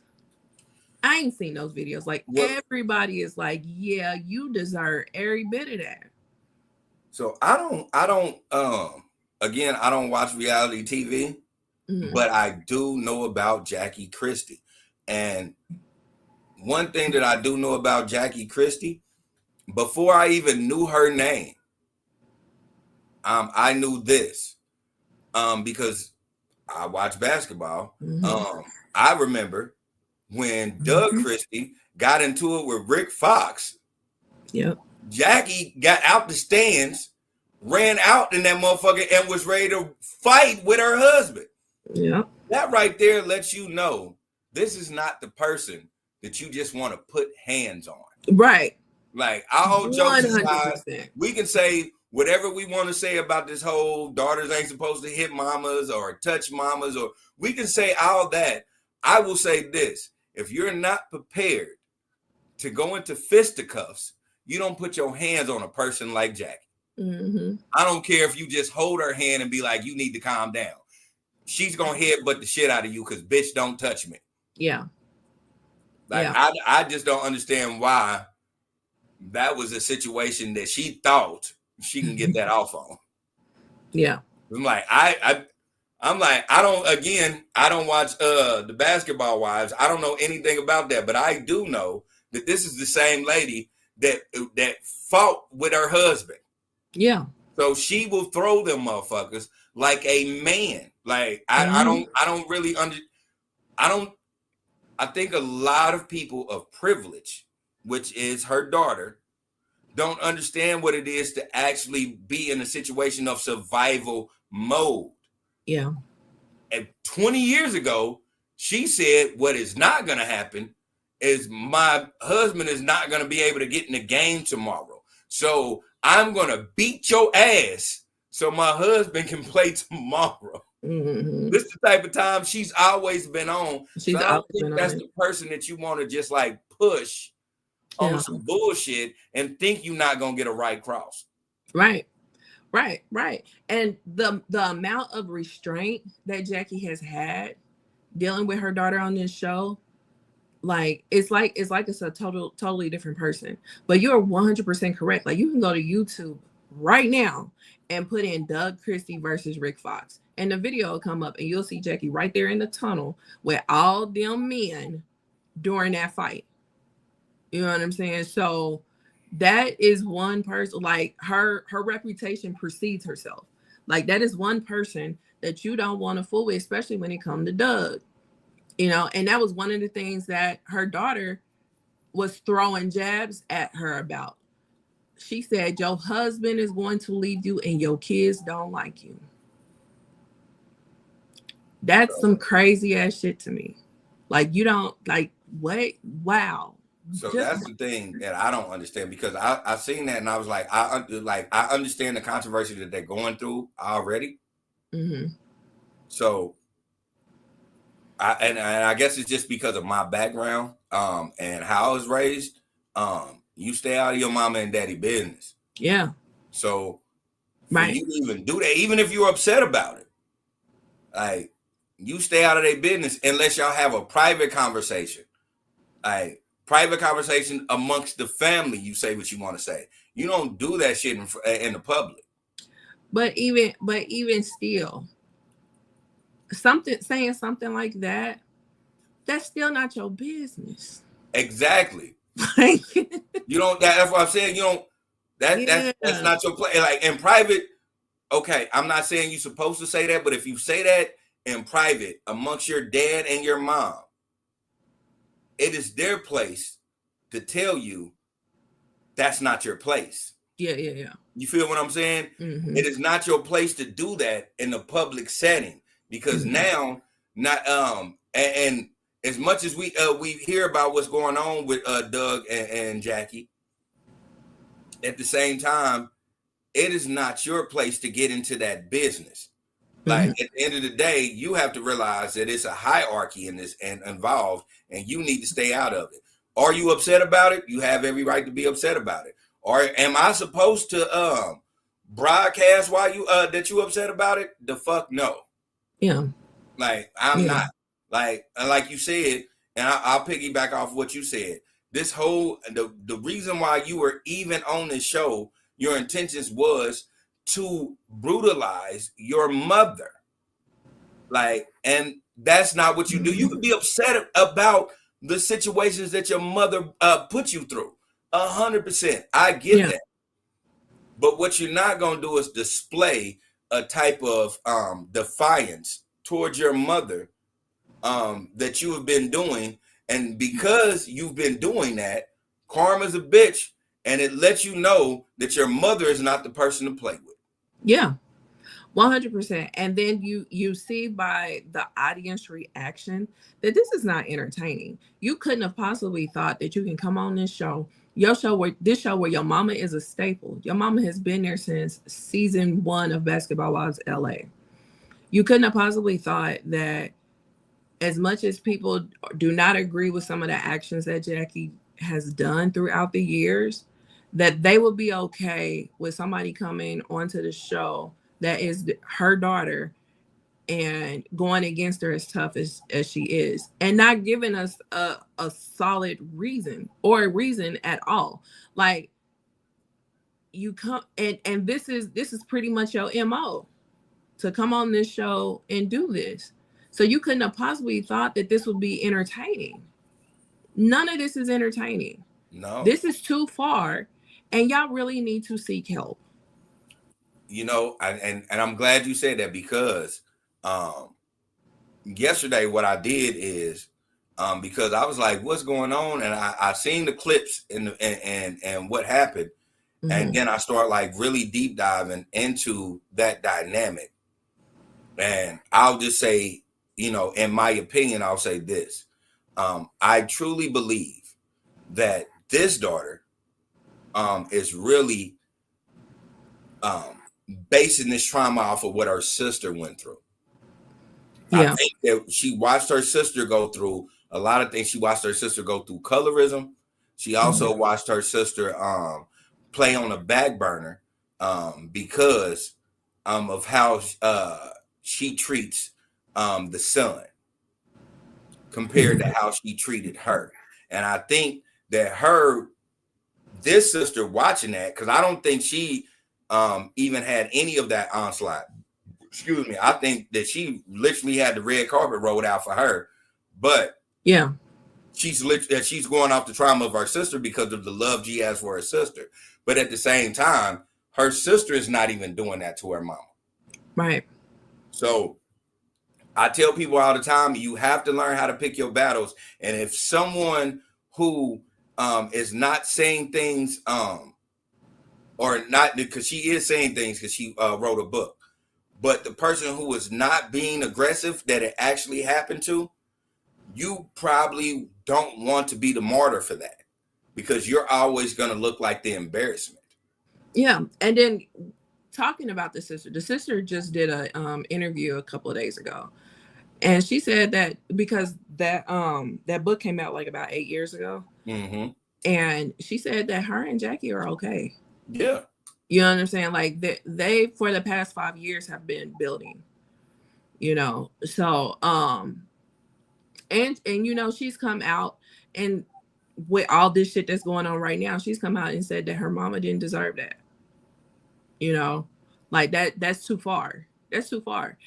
And it's funny that you picked up on that, what Chantel has been doing too, because even in the past, when she will talk about her issues and shit like that with Jackie, she's bringing up the situation with Takari. Yeah. She ain't bringing up what's happened to her directly. So again, we still don't know what Jackie did to you. You know what I mean? And I'll tell you on off the top flip, of and not to cut you off, but I'll say Mhm. this off the flip. If Jackie been whooping your ass, you would have knew that motherfucking you would have knew that right cross was coming. Yeah, you would have should been never prepared. touched her. Yeah, You would have right. never touched her if she was really abusive. Yeah, you should have been prepared. You would have been prepared for that. You would have pushed and covered up because you know what was Mhm. coming. Right. So it's like, or because we're pretty much saying that she got on the show for this. So you knew exactly what was coming and you wanted it to come because you wanted to show your mama in this light. Ooh.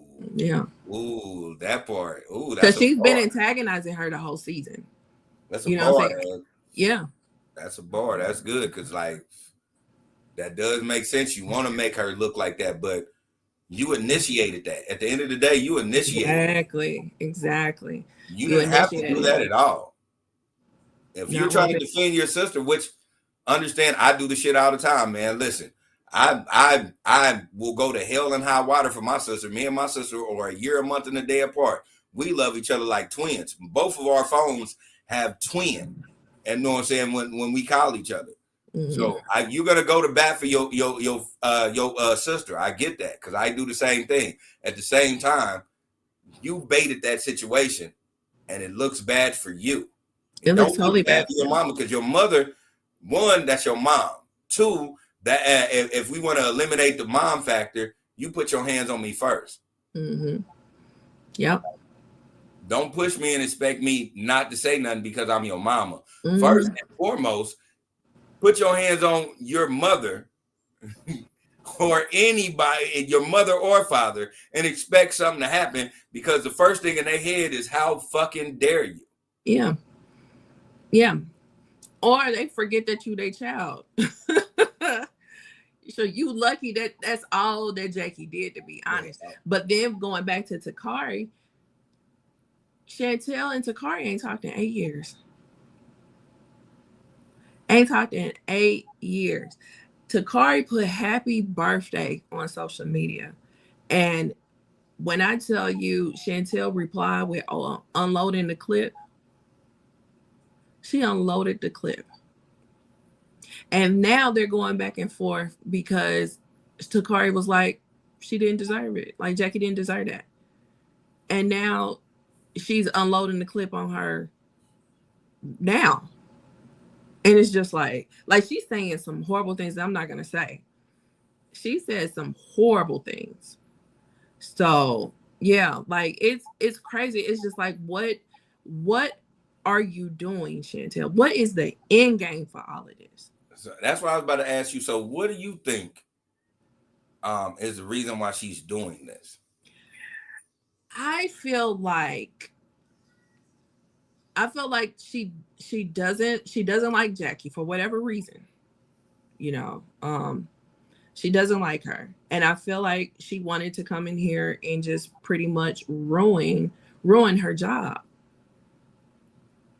I feel like that's what she came in here to do. You know, but the problem is that you went about this a horrible way. And I don't think that, as far as trying to have some get back, I don't think that this was the best route. Like, you probably should not have came on the show. And a lot of people are like, she shouldn't have came on the show and she needs to never come back on the show. That's how much she has not been entertaining. That's how much people have not been on her side about anything that she's done. And furthermore, after this fight, everybody's really like, yeah, she don't need to come back.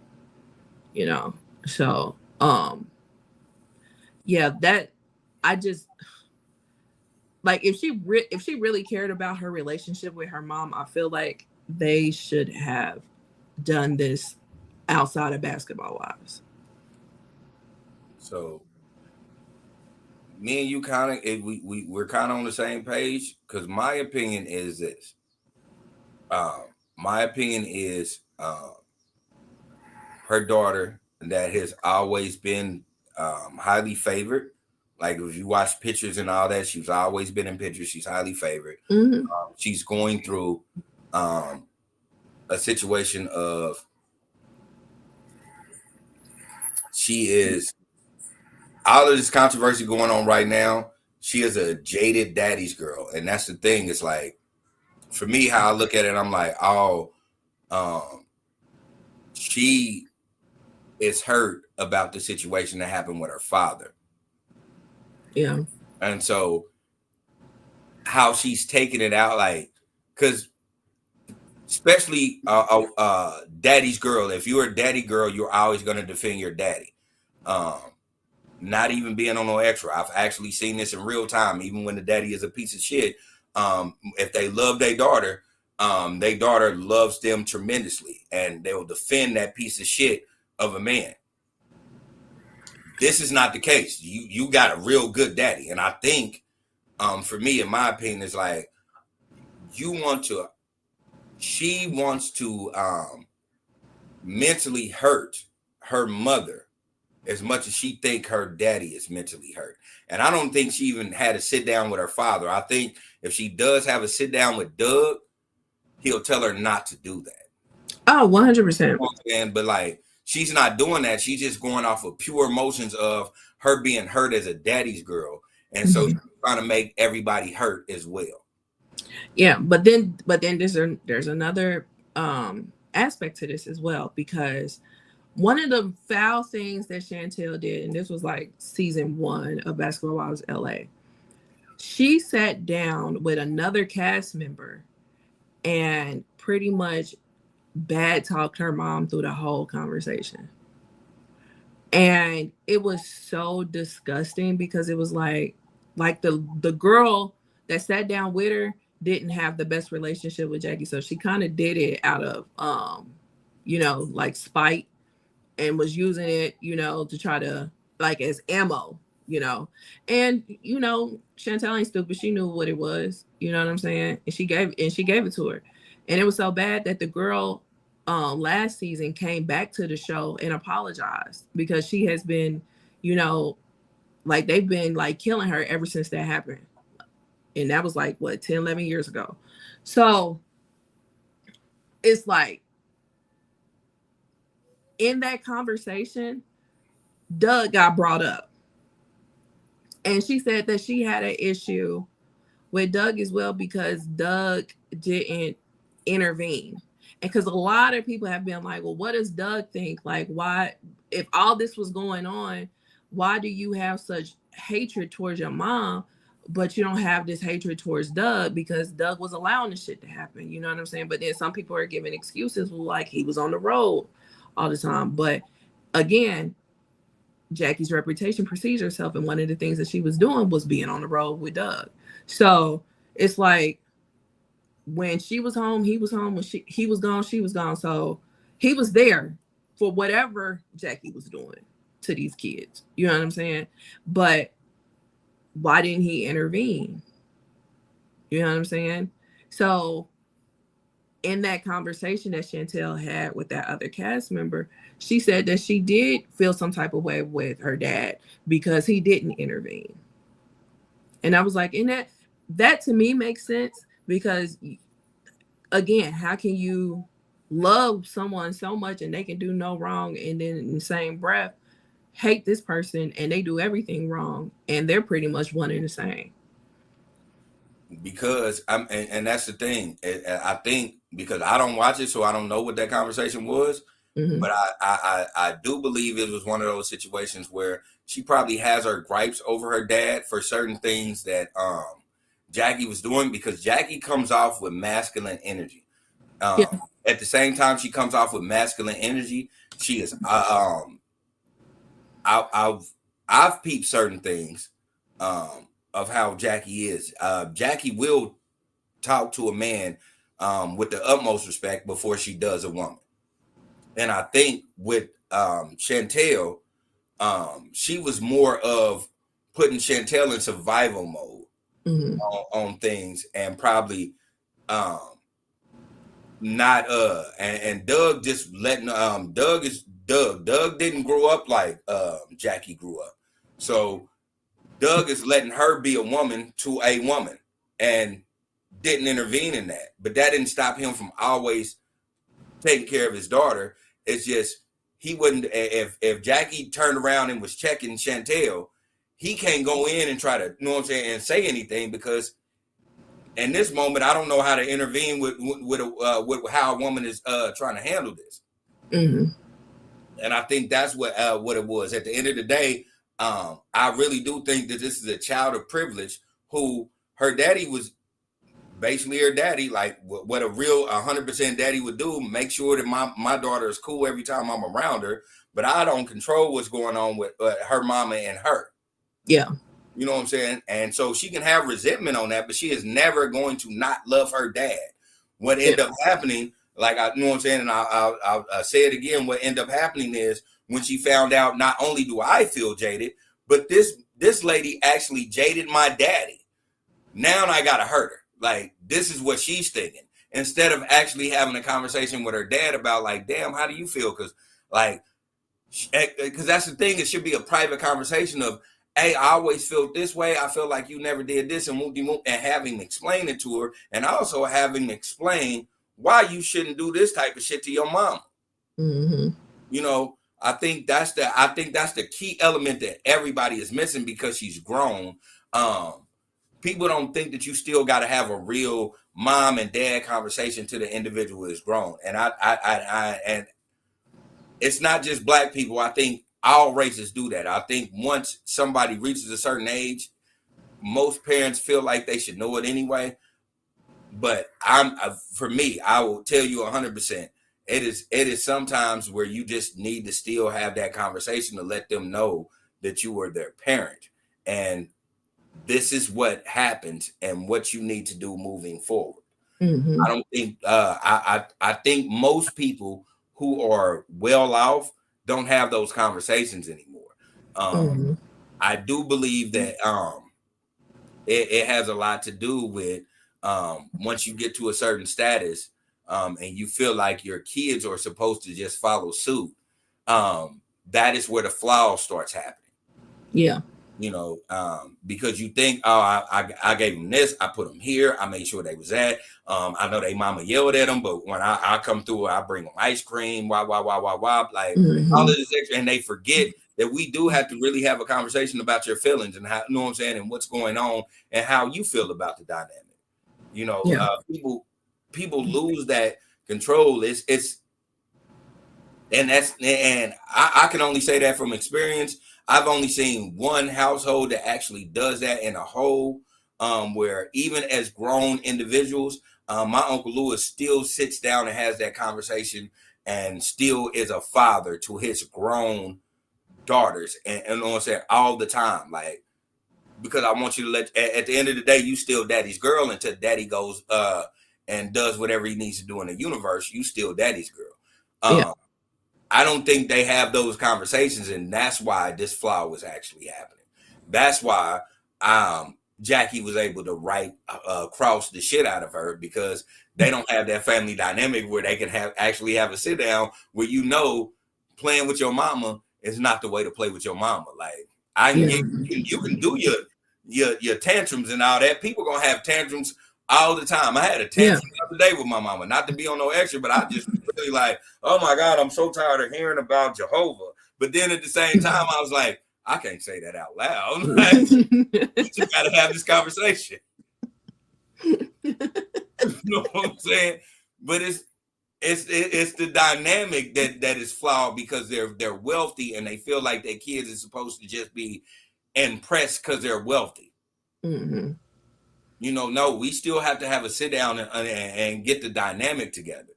Yeah. Because most successful families still do that to this day. I know people that are super successful, like on just in life, as far as family dynamic, as far as their job aspect and all that, and they still stay every summer.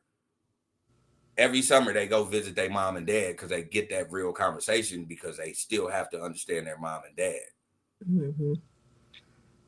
You know, and I think that's where it gets confused. Yeah. Yeah. Yeah. I mean, it's a whole lot to unpack, which we're not gonna do. But yeah. Yeah. I mean that's pretty much what's been going on. And just to like we knew it was coming because we saw clips of it in the trailer, but to actually see it, it was like wow. And it was a build up. Like it was bound to happen. And it was very much deserved.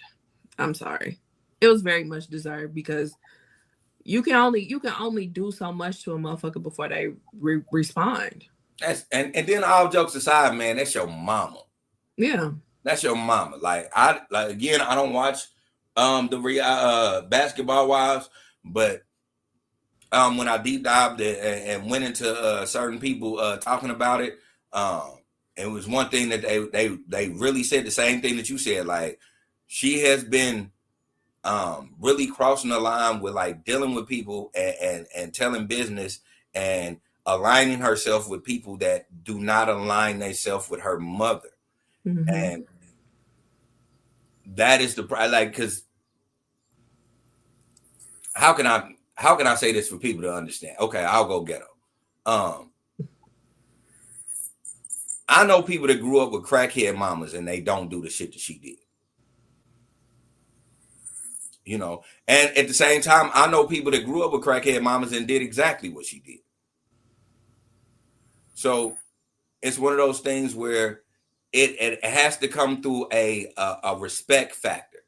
Mm-hmm. If you don't respect your parent, then these are the things that you're gonna do. At the same time, I know people that they don't respect their mom or father at all, but they know who their mom and father is.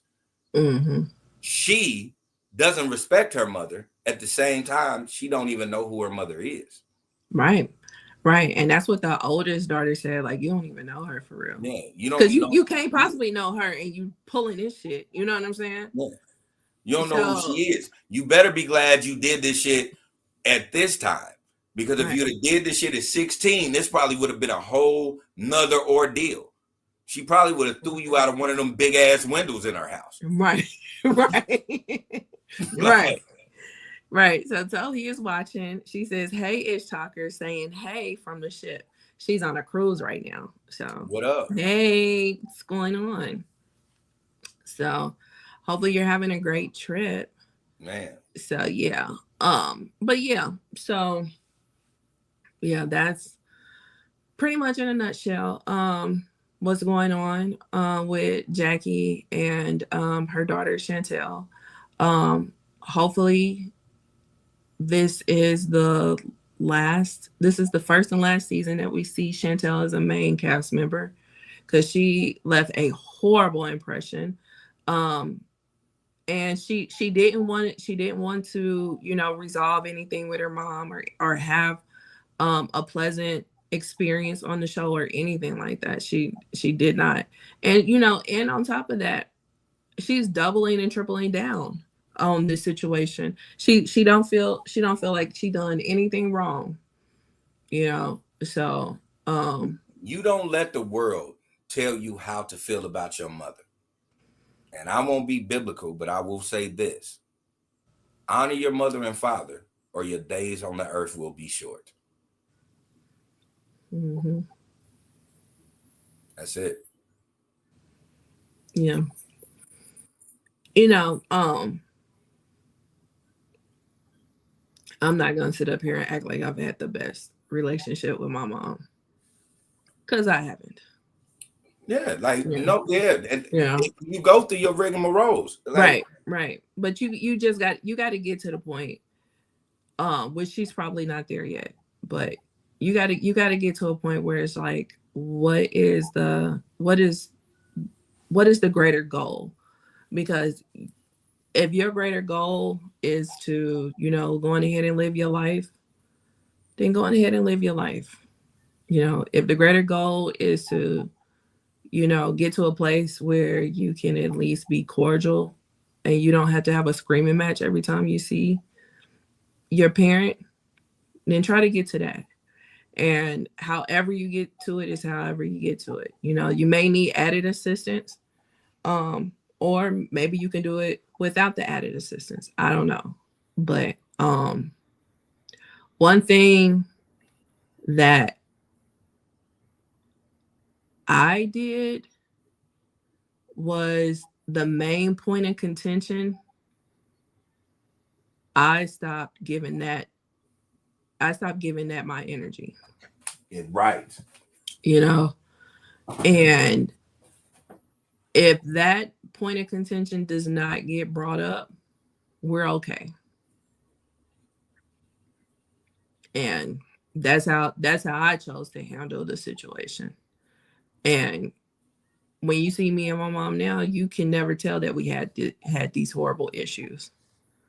You know what I'm saying? So, I mean, because you got to understand that your parents aren't perfect. Yeah. Your parents aren't the Cosbys or something scripted. Your parents are people literally trying to understand themselves while actually trying to take care of someone else. So it's going to be a level of misunderstanding. Mm-hmm. And it's going to, like, you're going to look at it like, just to be quite fair with any situation, you're going to look at it like, oh man, I was neglected or I was abused. And they're going to look at it like, no, I just had to do this and had to do this. Or you tripped out. So I punched you in the mouth. Because it's always going to be a level of misunderstanding. And that's just what it is. I'm a stickler of this. I say this all the time. It's a lot of times mothers get real mad at their mothers because grandmothers are way better than their actual children. Like, children love grandmothers way harder than they love their mother. And mothers get mad at that. And that's because grandmothers actually live the lesson of actually having to raise you and knowing the mistakes that they made, and they try to do better with their grandchildren. Yeah. 100%. You can't be mad at somebody literally trying to figure it the fuck out. Like, that's how any parent is literally trying to figure it out. And then by the time they become a parent generation over, then they become better. Mm-hmm. You have to learn it though. And in order to learn it, you have to see it. And sometimes kids are always the one that build the burden on that. Mm-hmm. I've seen a lot of people that literally don't like their parents because of the way their children dote over their parents. And I'm like, you can't get mad at that. Like, my grandmother loved the dog shit out of me. I love the dog shit of my grandma, to the point where I used to go visit my grandmother every day when she was in the hospital. Because my grandmother was the best thing since sliced bread to me. And I'm pretty sure my mama felt a certain way about that because she was the one doing the hard work. Yeah. My grandma was perfect. You know what I'm saying? But you couldn't tell me anything about, to this day, you can't tell me nothing about Lula B. Okay. But I think people need to understand that, like, as a parent, you're going to have flaws because you're still trying to figure yourself out on top of figuring somebody else. Mm-hmm. Like, you got to figure out what this little motherfucker is about to do. Like, you literally, like, what's that movie, Ghost, with Patrick Swayze? Like, you're literally molding this clay mill and still trying to figure out how you got to figure out the day. Mm-hmm. So it's always going to be miscommunication in that. And all of those, and especially when you start adding different modes and different children, everybody's going to be treated different. I tell people all the time, I'm a stickler on this. No, you can grow up in the same household and not grow up in the same household. Mm-hmm. Just because everybody's going to be treated different. Right. And you're different people, so of course you have to be treated differently.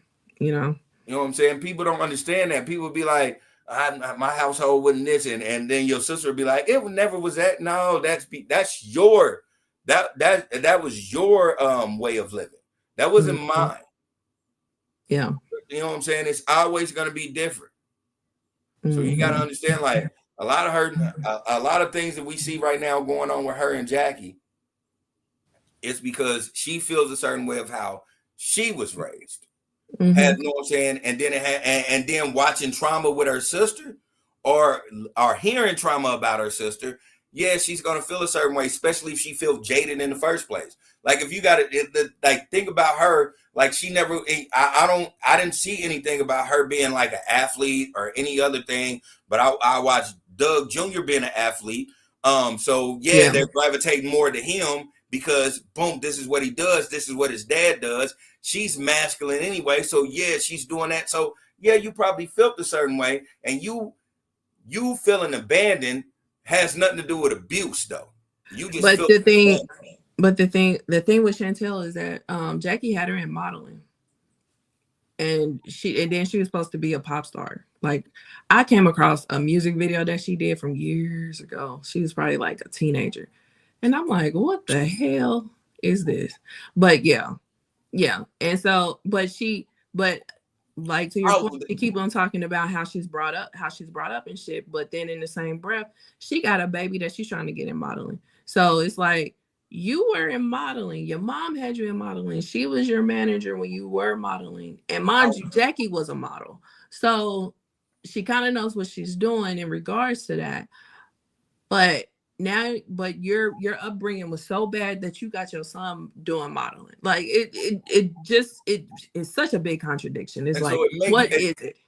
And I'm glad you said it, because it makes more sense to me now. Not saying models are not talented, but for her, and this, in my opinion, is you're around a talented family and you don't have talent. Basically, now you're jaded. Basically, and you know what I'm saying? That's what it is. Now I'm jaded on top of, I'm a piggyback off the abuse that I literally know my sister went through. But my sister is over it. My sister is literally over it. I'm not, though. I'm not, because I got to carry that burden because I'm upset because I'm not talented. Yeah. I mean, for real. So Tohi says, Chantel sure did make Jackie look good, which makes me wonder if it was all a setup, because from what I thought, I knew they was good. See? That's why I'm like, it's a scheme that Todd set up to come at us with the bullshit. Man, and now you got the whole world like, fuck Chantel, Team Jackie. Again, I'm gonna say this. I'm not saying that anybody should be Team Jackie. What I'm saying is, no child should ever feel like they should talk or make those actions toward their mother. Yeah. Period. Yeah. And that's what I was gonna say, because like, I always like Jackie on the show, but I'm different. Even though a lot of people respect the fact that Jackie is Anita on the show, a lot of people was not fans of her antics on the show. So the fact that you got a lot of people that are just like, what you doing is some straight up bullshit, and I ain't even a Jackie fan, that you on some bullshit. You know what I'm saying? But you thinking you can get on this show knowing that a lot of people, again, don't like Jackie's antics. You think you can get on the show and just infiltrate and turn everybody against her, which it was easy to do on the show. Yeah. But it's hard as hell to do in the public when we see it in the whole thing. And we like, nah, you can't say this woman. At the end of the day, you can't do this woman's job trying to get her fired. Yeah, Jackie got enough problems anyway. Listen. Yeah. Hey, Jackie got a lot of shit going on. Jackie did a lot of things that, and so this is what I'm saying, because I love playing devil's advocate, but my thing with this ain't even devil's advocate. This is Jackie made moves to make sure her children were secure. Were they the best moves? No. Right. But she made sure that her kids were taken care of. That's a mama day one. She didn't have y'all in squander. She didn't abandon y'all. She didn't do no extra. Like, was she wrong on some shit? Fuck yes. 100%. But all mothers is. Yeah. All mothers are wrong at some point. Yeah. But did it benefit you? 100% it did. Mm-hmm. You would have rather her did that than to just be like, man, fuck her, and I'm no let her just live her life. Like, no, she tried. She just wasn't the best. Yeah. And that's okay. Yeah. That's okay. I'm gonna always be an advocate of always respect your mom and dad. Like, listen, my daddy is a piece of shit. Like, 100%. He knows that I know this about him. I've said this to him. At the same time that I said this to him, I want to keep it 100. I have apologized for that. Because I shouldn't be the person that has to tell you this. You know what I'm saying? I shouldn't be the person to have to tell you this. So I was wrong for overstepping my boundaries. Mm-hmm. At the end of the day, I tell people all the time, if my daddy got real sick and he needed somebody to take care of him, I would be the one to volunteer. And it's not on no petty shit. It's not on nothing. I just want you to know that at the end of the day, the way I was raised is to take care of my parents, regardless of what they done. Right. At the end of the day, I have to let that go, and I'm not going to hold no grudges, because what you did molded me to be the person I am, and make sure that I'm always going to be there for the person that I have raised and created. Yeah. You know, so I think people have to get into that suit. Like, I get people saying that they parents ain't shit, or unless your parent is completely absent and don't want nothing to do in your life. You got to understand, when they try to take that U-turn and be there, I ain't telling you to just open them up with open arms and be like, all is forgiven. But I want to stress this. You got to understand that you can't have no ill will or animosity about it. You just gotta you gotta take it, even if you take it with a grain of salt. You have to take it, because at the end of the day, how life works is parents are raised, they're made to take care of you, and then when they get older, you are raised to take care of them. And I don't care what level of wealth you're on. That's a goal for everybody. Yeah. And I also want to say that I'm not necessarily saying that you're supposed to just, turn a blind eye and just go along with or completely forgive every single thing that your parent does. Because there are some things that are so egregious that you should never speak to your parent again in life. Unforgivable. Yeah, 100%. Yeah, but I don't think in this case, I don't think that occurred. Again, we don't know because we weren't there. But I'm not of the belief that this is this, that is this. No, because if it, like, when she keeps talking, because I deep dive, I went into that. If it was real abuse, again, just being quite fair, knowing me, how I grew up, I know if I put my hands on an individual, hands is coming up. Right? So if abuse really happened, you wouldn't have took that right cross to the face. Again, unless it was a setup. And if it was a setup, then it's a setup. Yeah. But to keep it right, how it looks, I would just only talk about the aesthetics. How it looks is that abuse accusation goes totally out the window. Yeah, right. That goes totally out the window. Because if she abused you, first and foremost, you ain't even getting close. Yeah. Yeah. You ain't getting that close to even don't you touch me, bow. Like, you would have knew that was coming. Yeah. Because you know what type of time your mama be on. So you can dismiss me with that bullshit. Like, and again, I'm just looking at the aesthetics. Like, nah, because that hand came quick and fast. Yes. And you know, that's an old hand. So imagine if that was abuse, how fast that shit used to Her come off hand the in her top. prime. Imagine her hand in her prime. Man, come on, boy. I'm gonna tell you how I grew up with my grandma. It was one of those things where she was like, "Didn't I tell you to get that trash?" And as soon as I was like, "Yes," I was looking at the pavement because it was bow. Right.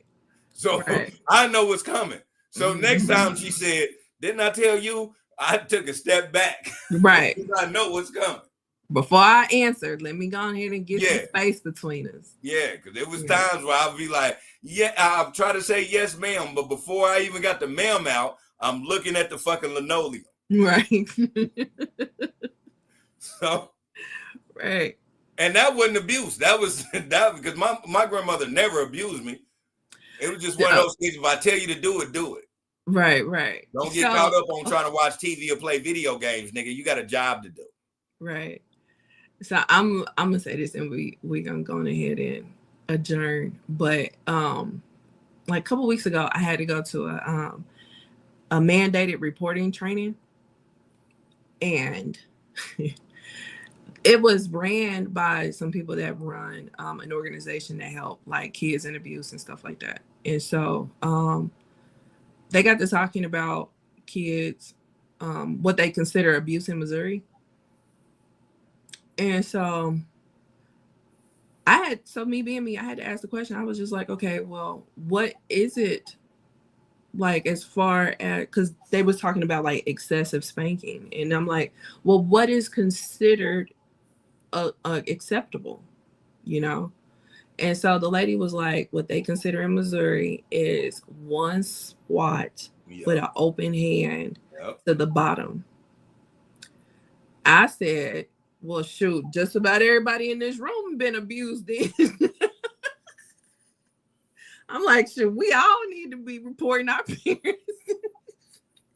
You're 100% right. Man, I was like, yeah. And when I say, because like, I mean, we're all adults. And of course in the class. But like the majority of the class was white, and they all was like, yeah. Everybody was like, yeah. Oh, because like, yeah. So that's just crazy. So yeah. It's just one of them where because you know, me and you work in the same field. And I tell people all the time, you got to understand when you're at your job, it's a certain flow and aspect that you have to maintain, even though sometimes you feel like this is unnecessary. You have to go through it, but sometimes you really know some of these things are unnecessary. This is this kid trying to get over. I'm a stickler of, again, I've grew up abusive, so I know what it is to be abusive, and then I also know what it is for someone to actually discipline their children. My grandma disciplined me 100%. And I'm pretty sure anybody that had a great dynamic of family, it necessarily doesn't have to be your grandmother. It could be your father or your mother. You know what it is to be disciplined. And then it's another thing where you know what it is to be abused. I know what it is to be abused. You know, I know what it is to say your mama's name wrong and get punched in the mouth. That's abuse. Right. You know what I'm saying? I know what it is to mistake your auntie for your mother and then get whooped for 15 minutes. That's abuse. Yeah. Also, I know what it is for somebody to say, take the chicken out before I get home. And then you forget to take the chicken out. And then and then as soon as they get home, they slap the shit out your back because what I just tell you to do. That's not abuse. Yeah. That's actually discipline. Get your ass up and do what I told you to do. Yeah. You know, I know what I'm saying. I know that. But state regulations and rules are totally different. I tell people all the time, when you're a parent, you have to instill in your kids that don't let the law fool you. Don't let the law fool you, because the law on that, especially with children, makes children become lawless, and then those are the ones that become problems. Mm-hmm. And the ones that always any kid that feels like they need to call or report because they got a whooping because they did something they wasn't supposed to do. When state gets a hold of that and then they start doing extra, that's when that kid becomes lawless, because all of a sudden you feel like can't nobody touch you. And in real life, it don't work that way. Mm-hmm. Go to a trip with that same attitude, somebody is not on, they not gonna give you a whooping. They're gonna put a gun to your fucking head. Mm-hmm. So you gotta really play the part. You gotta really know what it is. The laws have made it so easy for children to forget what it is to be disciplined. Mm-hmm. You know, I go through that a lot with a lot of individuals. I tell people all the time, especially with the individuals that we deal with, you have to understand that the outside world is very different from what state is. You're in state custody, and yes, nobody is going to touch you here.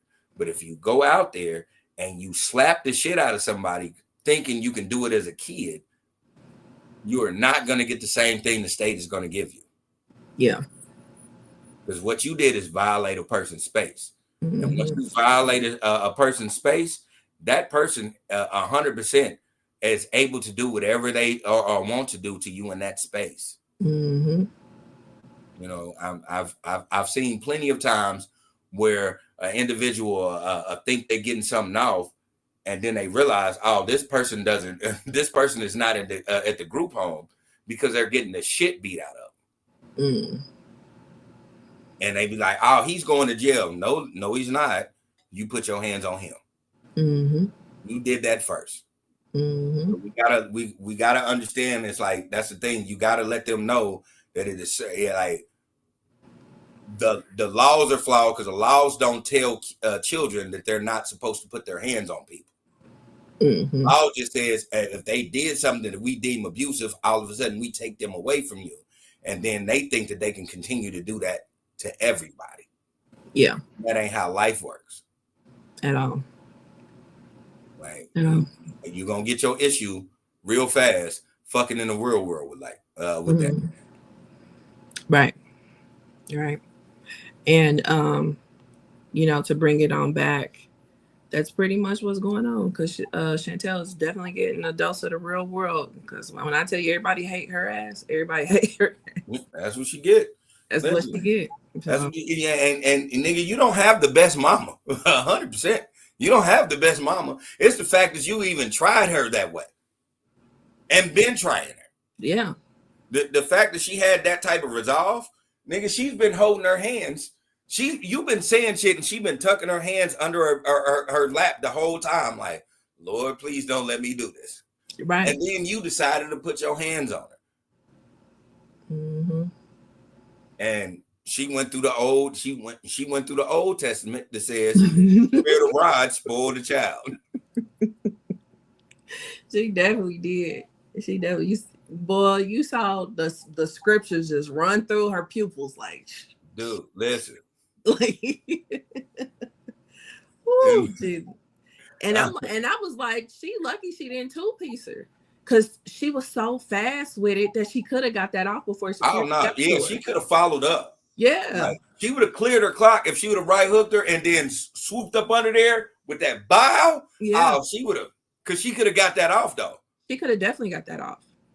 She and that's the killer part. She's been sparing you this whole season, and even in that moment, she spared your ass. Even in that moment.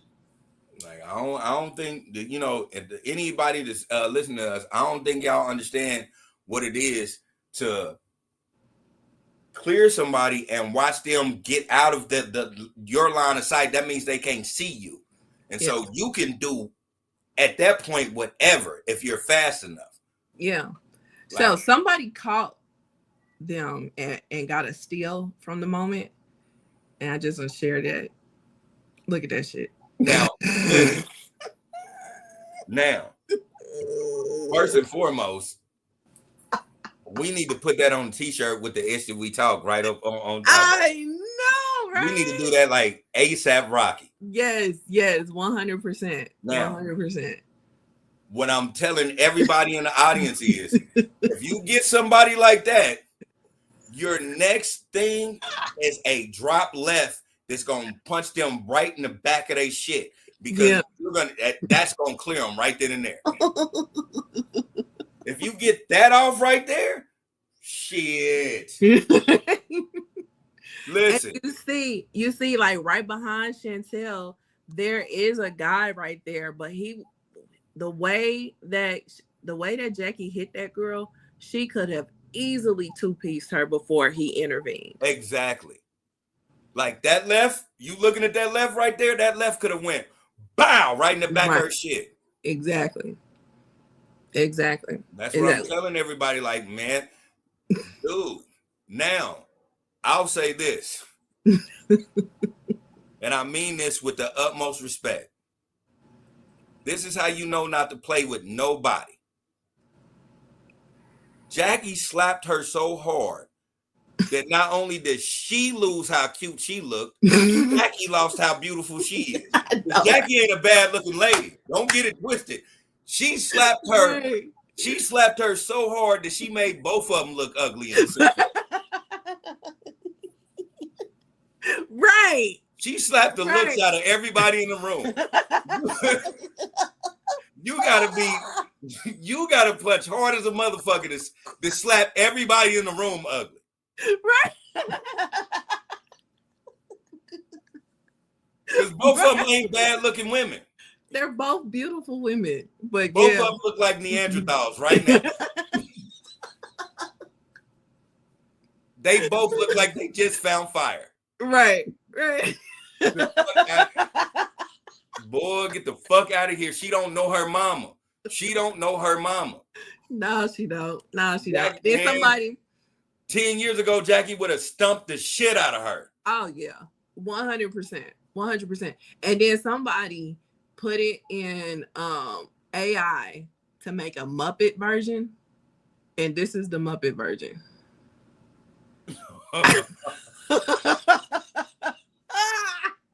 You can't get hit so hard that you turn completely around, nigga.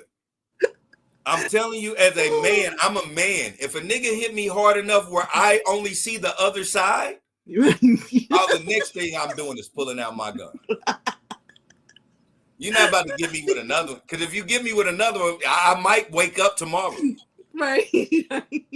Not gonna give me another one of those, nigga. I'm talking, and I don't give a fuck how you could. Anybody that's listening to me right now, you can fault me and be like, "Oh, you should have fought him head up." That nigga turned me around. I'm about to turn around and go, "Wow, wow, get the fuck away from me."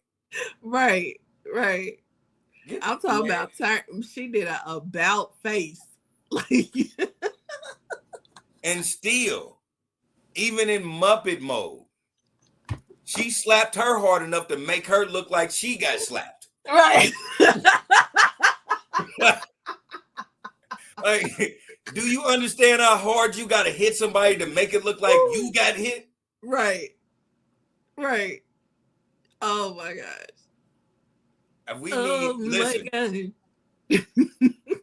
We need this right here as a t-shirt.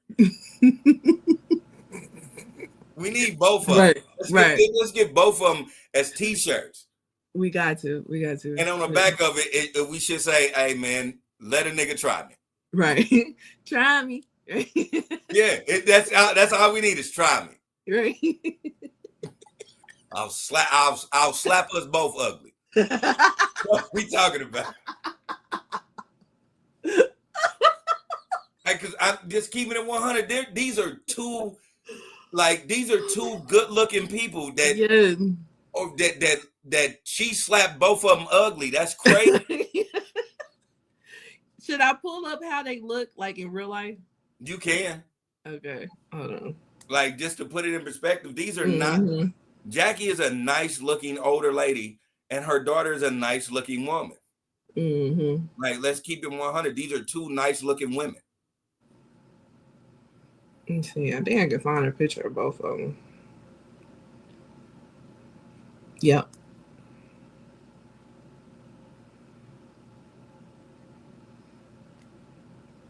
Yeah, well, Yeah, If it's we could do a crazy. side by side comparison of what they actually look like and what force Jackie brought behind that motherfucking right cross, it'll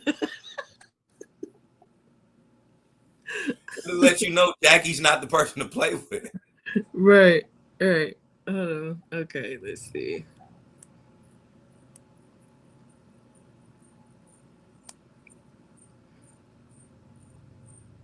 Okay, so that's Jackie and Chantel. So let me do the side by side. Now, this is again 2 beautiful ladies. Mm-hmm. Yeah,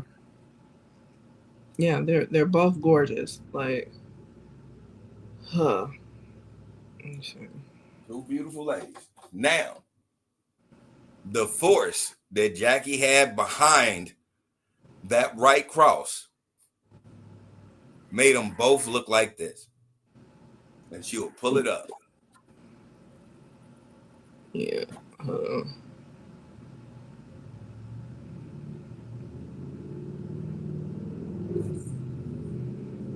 I mean.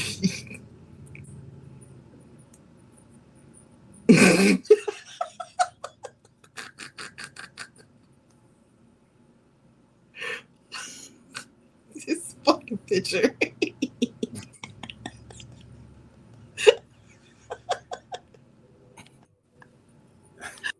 I just want to remind y'all how they both actually look in real time.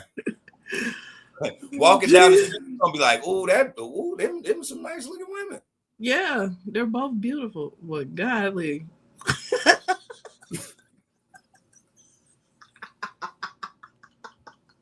You know what type of force? You know what type of force you have to bring to make both of y'all turn into gargoyles? It doesn't make any human sense why she even, which lets me know she ain't never been abused. She ain't never like actually knew what it was to get hit by her mama. Her mama turns into a whole different person. Look at Jackie and look at Jackie. Jackie turned from the wicked witch of the east to the witch of the west. Dude. Like, come on. And she turned from like maybe, you know what I'm saying? She turned into a model to damn near a tranny. Like, this is how hard she slapped the shit out of her.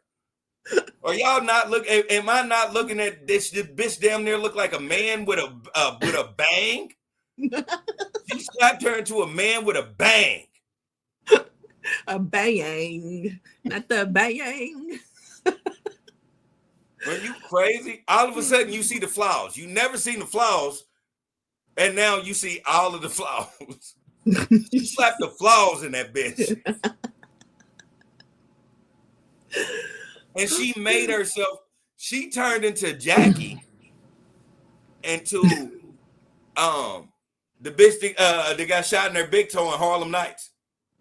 Oh, Della Reese. She turned to Della Reese. Like, Yeah. look at this. When you hit somebody with that type of force, oh man, dude, on my mama.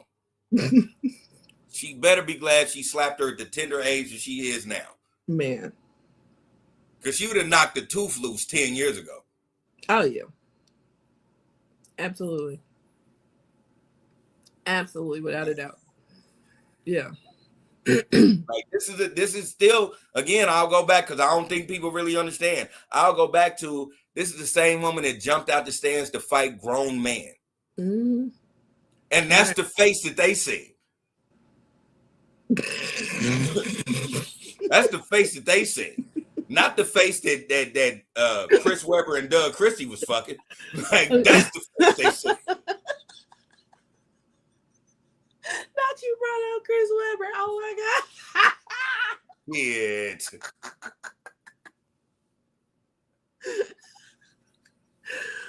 Oh, geez, Lord. That ain't her cum face. That's a with your wood face. Right. And if y'all don't know that story, y'all go Google the Chris Webber shit. Like, we ain't going down that road. But Nah, yeah. we ain't. But you know. But yeah. But It yeah. was- nigga, she slapped the ugly off of she slapped the ugly on both of them. That's crazy because they both are beautiful women. They are. She slapped the ugly on both of them. She said, bitch, this is bigger than Nino Brown.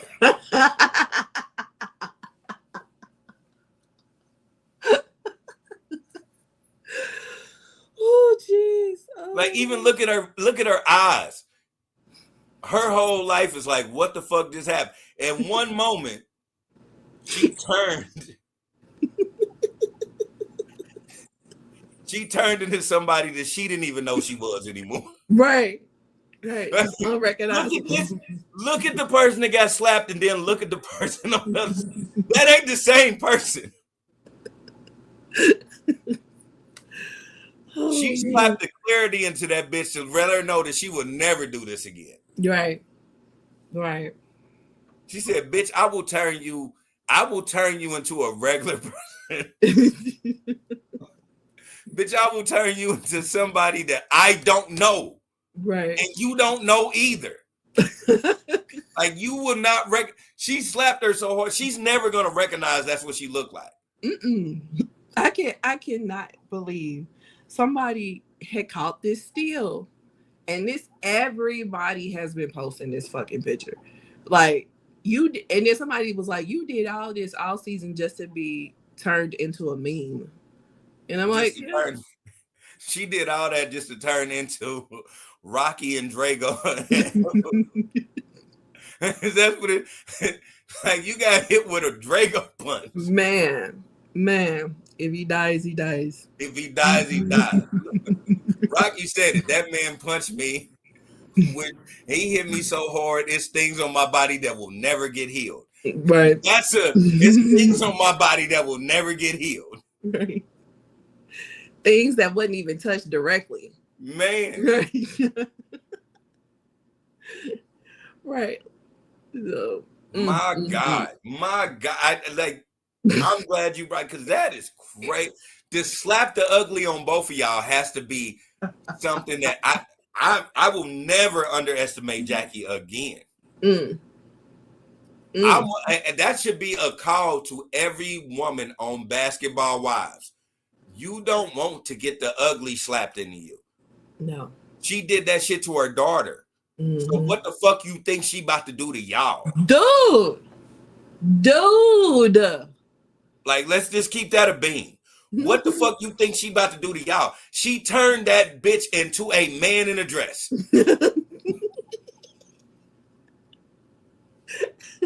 But that's what I'm saying. I'm like, why do y'all constantly test this lady? And then it's so crazy because, like, back in season 2 of Basketball Wives LA, she had a fight with Brooke. I forgot her last name. Brooke Bailey. She had a fight with Brooke Bailey, right? I don't know if you know who Brooke Bailey is, but Brooke Bailey is a big girl.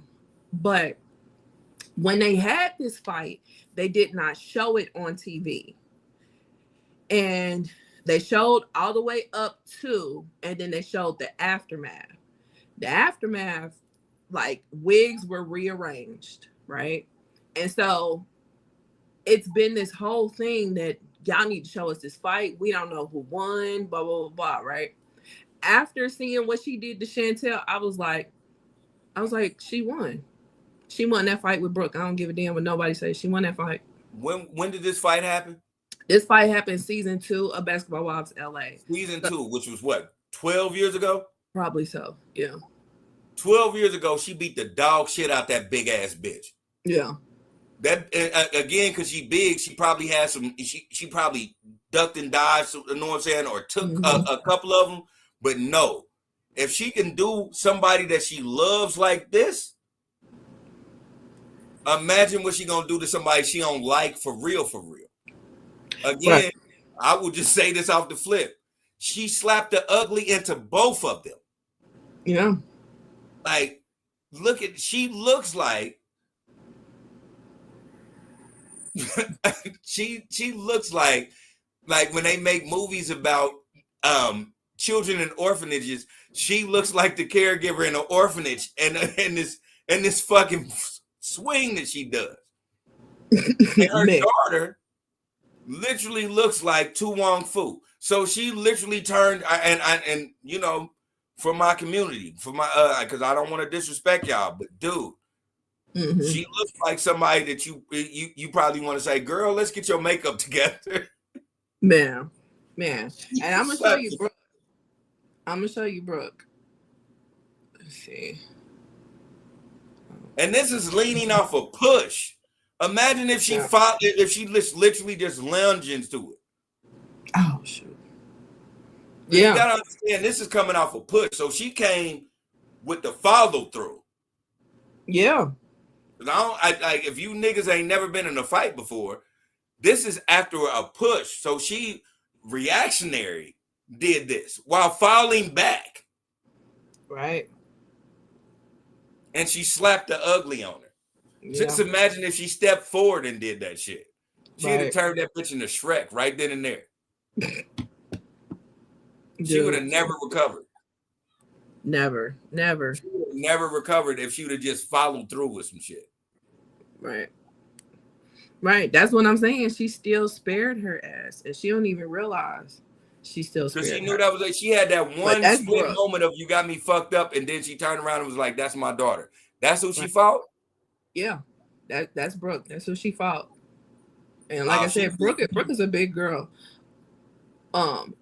She beat her ass. But Jackie won. I don't care what nobody say. Jackie won that damn fight. She beat her ass, man. That bit, and I don't know her per se, but I'll say this. No, she got her face looked like Squidward did the surgery. Like, like everything she hit fucked her shit up because all of that shit was surgically made anyway. She fucked that shit around. Right. And you could tell, and people can say she held her own. Yeah, she probably held her own where she didn't fall because she a big person. She a big lady, but at the same time, she fucked her shit up. Like all that surgery went out the window as soon as she started dumping bows on that bitch. She turned her daughter into a man. Imagine what she did to you. All them hits counted. All them motherfucking hits counted. Yeah, she didn't even touch your face and beat your big ass body up. Right. She beat you so hard, and nigga, a dick came out. Nigga, she beat the dog shit out of you. Because I remember because they was doing when I deep dive last night, I was up to like 2-3 in the morning, and because they was like they was like she pulled like hair or something, and like the big chick, her shirt was like ripped or her dress was ripped, but they didn't show the whole thing. I'm like, nah, she beat the dog shit out that lady. Because a lot of people don't understand when you really fighting, it ain't got nothing to do with black eyes and busting noses, because that can happen in a fight. It's what that body feel like in the morning. Yeah, right. It's what that body feel like. If that body don't want to get up, you got your ass booked. You got your ass. Well, I'll say that completely. It's been times where I know I didn't clear the nigga clock, but this nigga done pounded the shit out of my motherfucking kidney. And I try to wake up in the morning and my legs feel like nothing. And at the same time, I done been in situations where I got I got hit in the nose and got my nose broke. And everybody was like, yeah, he whooped your ass. And then the next thing I know, I get a call from my homie who was like, you know that nigga in the hospital? I'm like, what? And he was like, yeah, it's fucking kidney is ruptured. And I was like, ding, ding, ding. Bitch ass nigga got fucked up. Hey, all y'all talking about my little two black eyes. I'm not in the hospital. Right. I can see I folded this nigga kidney through. Right. I see that he in the hospital. Bitch. Yeah. And let's talk about it. You can't blame it on nothing else but the impact, nigga. Okay. Yeah. Like, yeah, that nigga kidney ruptured. Y'all welcome. Right. But yeah. That's why I'm saying, like, I believe Jackie won, because that right is something terrible. That right. We already seen a nigga. She turned that nigga into Lord Farquaad. Do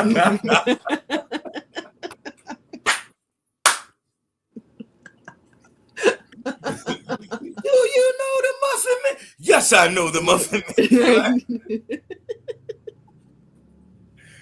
She turned that nigga into Lord Farquaad.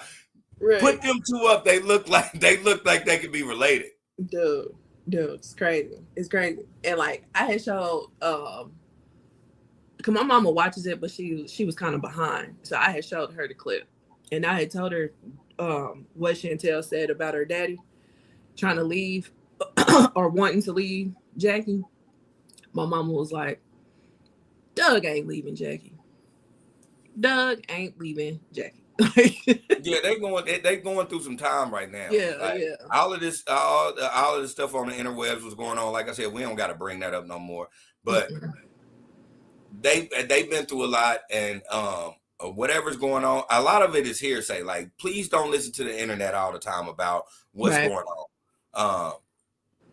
But they are going through some controversy. We really have to understand, like, the whole thing in a nutshell is what people don't realize. And I'll just do this. Her oldest daughter was never Doug Christie's daughter in the first place. Mm-hmm. So whatever, you know what I'm saying, whatever controversy it is about it, we got to realize, unless it's going from Chantel or Doug Jr., we can't really put too much money into that. What we can do is put this in, because, you know, every half truth is a truth. And we will say, and we can say this, and I'll end it at this. Chris Webber got that pussy. I just don't know if that's actually if the kid is actually the kid. But Doug knows that Chris got that pussy.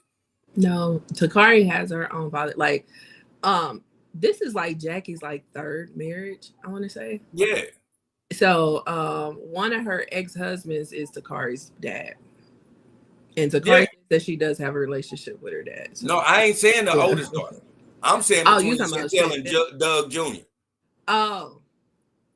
I'm saying unless that shit come out, yeah, we can't, know what I'm saying? We can't speculate over that, because they kept on doing that, trying to bring up the daughter, and then like that automatically got fabricated or dismantled, because that was before Doug anyway, and that, know what I'm saying, Chris didn't have shit to do with that. Like all of the rumors and all of that shit that was going on the interwebs, that's why didn't nobody entertain that. Them niggas didn't entertain it. It was just going on through the internet. But the thing is, to keep it quite 100, that man was over your house a lot. That man was over your house a lot. Let's do that. like just let's keep it real. That man was over your house a lot of times. I'm not saying that she cheated. I'm just saying he probably touched the pussy before, because he was too comfortable coming over there all the time. He even said it. Doug said that, like, you know, I don't know if people paid attention. Like, you know, my teammates was over my house when I wasn't there. So I don't know. But if your teammates is over the house while you ain't there, you gotta, like, like, you ain't gotta be that good of an uncle, my nigga.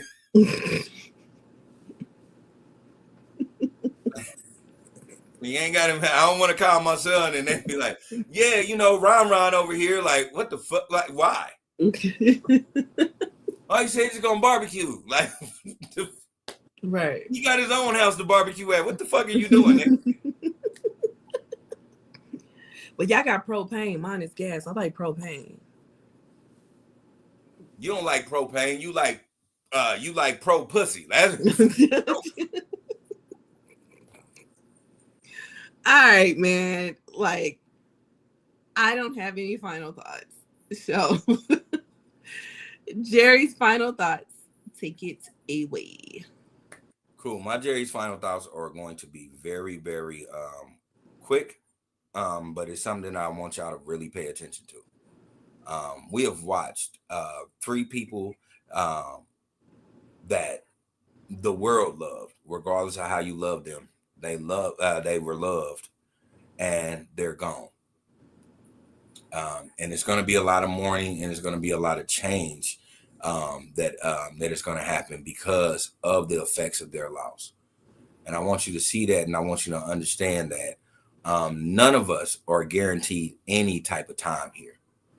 So you want to make sure that the people that you love and the people that you deem right to be in your life know that you are appreciative and you love them for being in your life, because you never know when you can never tell them again. My mother always tells me, give me my roses before I die. And that should be something we always stress to do to everybody that we care about. I don't care if it's a simple, hey, bro, just checking up on you. That right there, just let somebody know that you give a fuck about them. Let's start doing that more instead of letting time go past. Mm-hmm. That being said, shout out to my man Darian. He just had a birthday today, and I love you to death, my dude.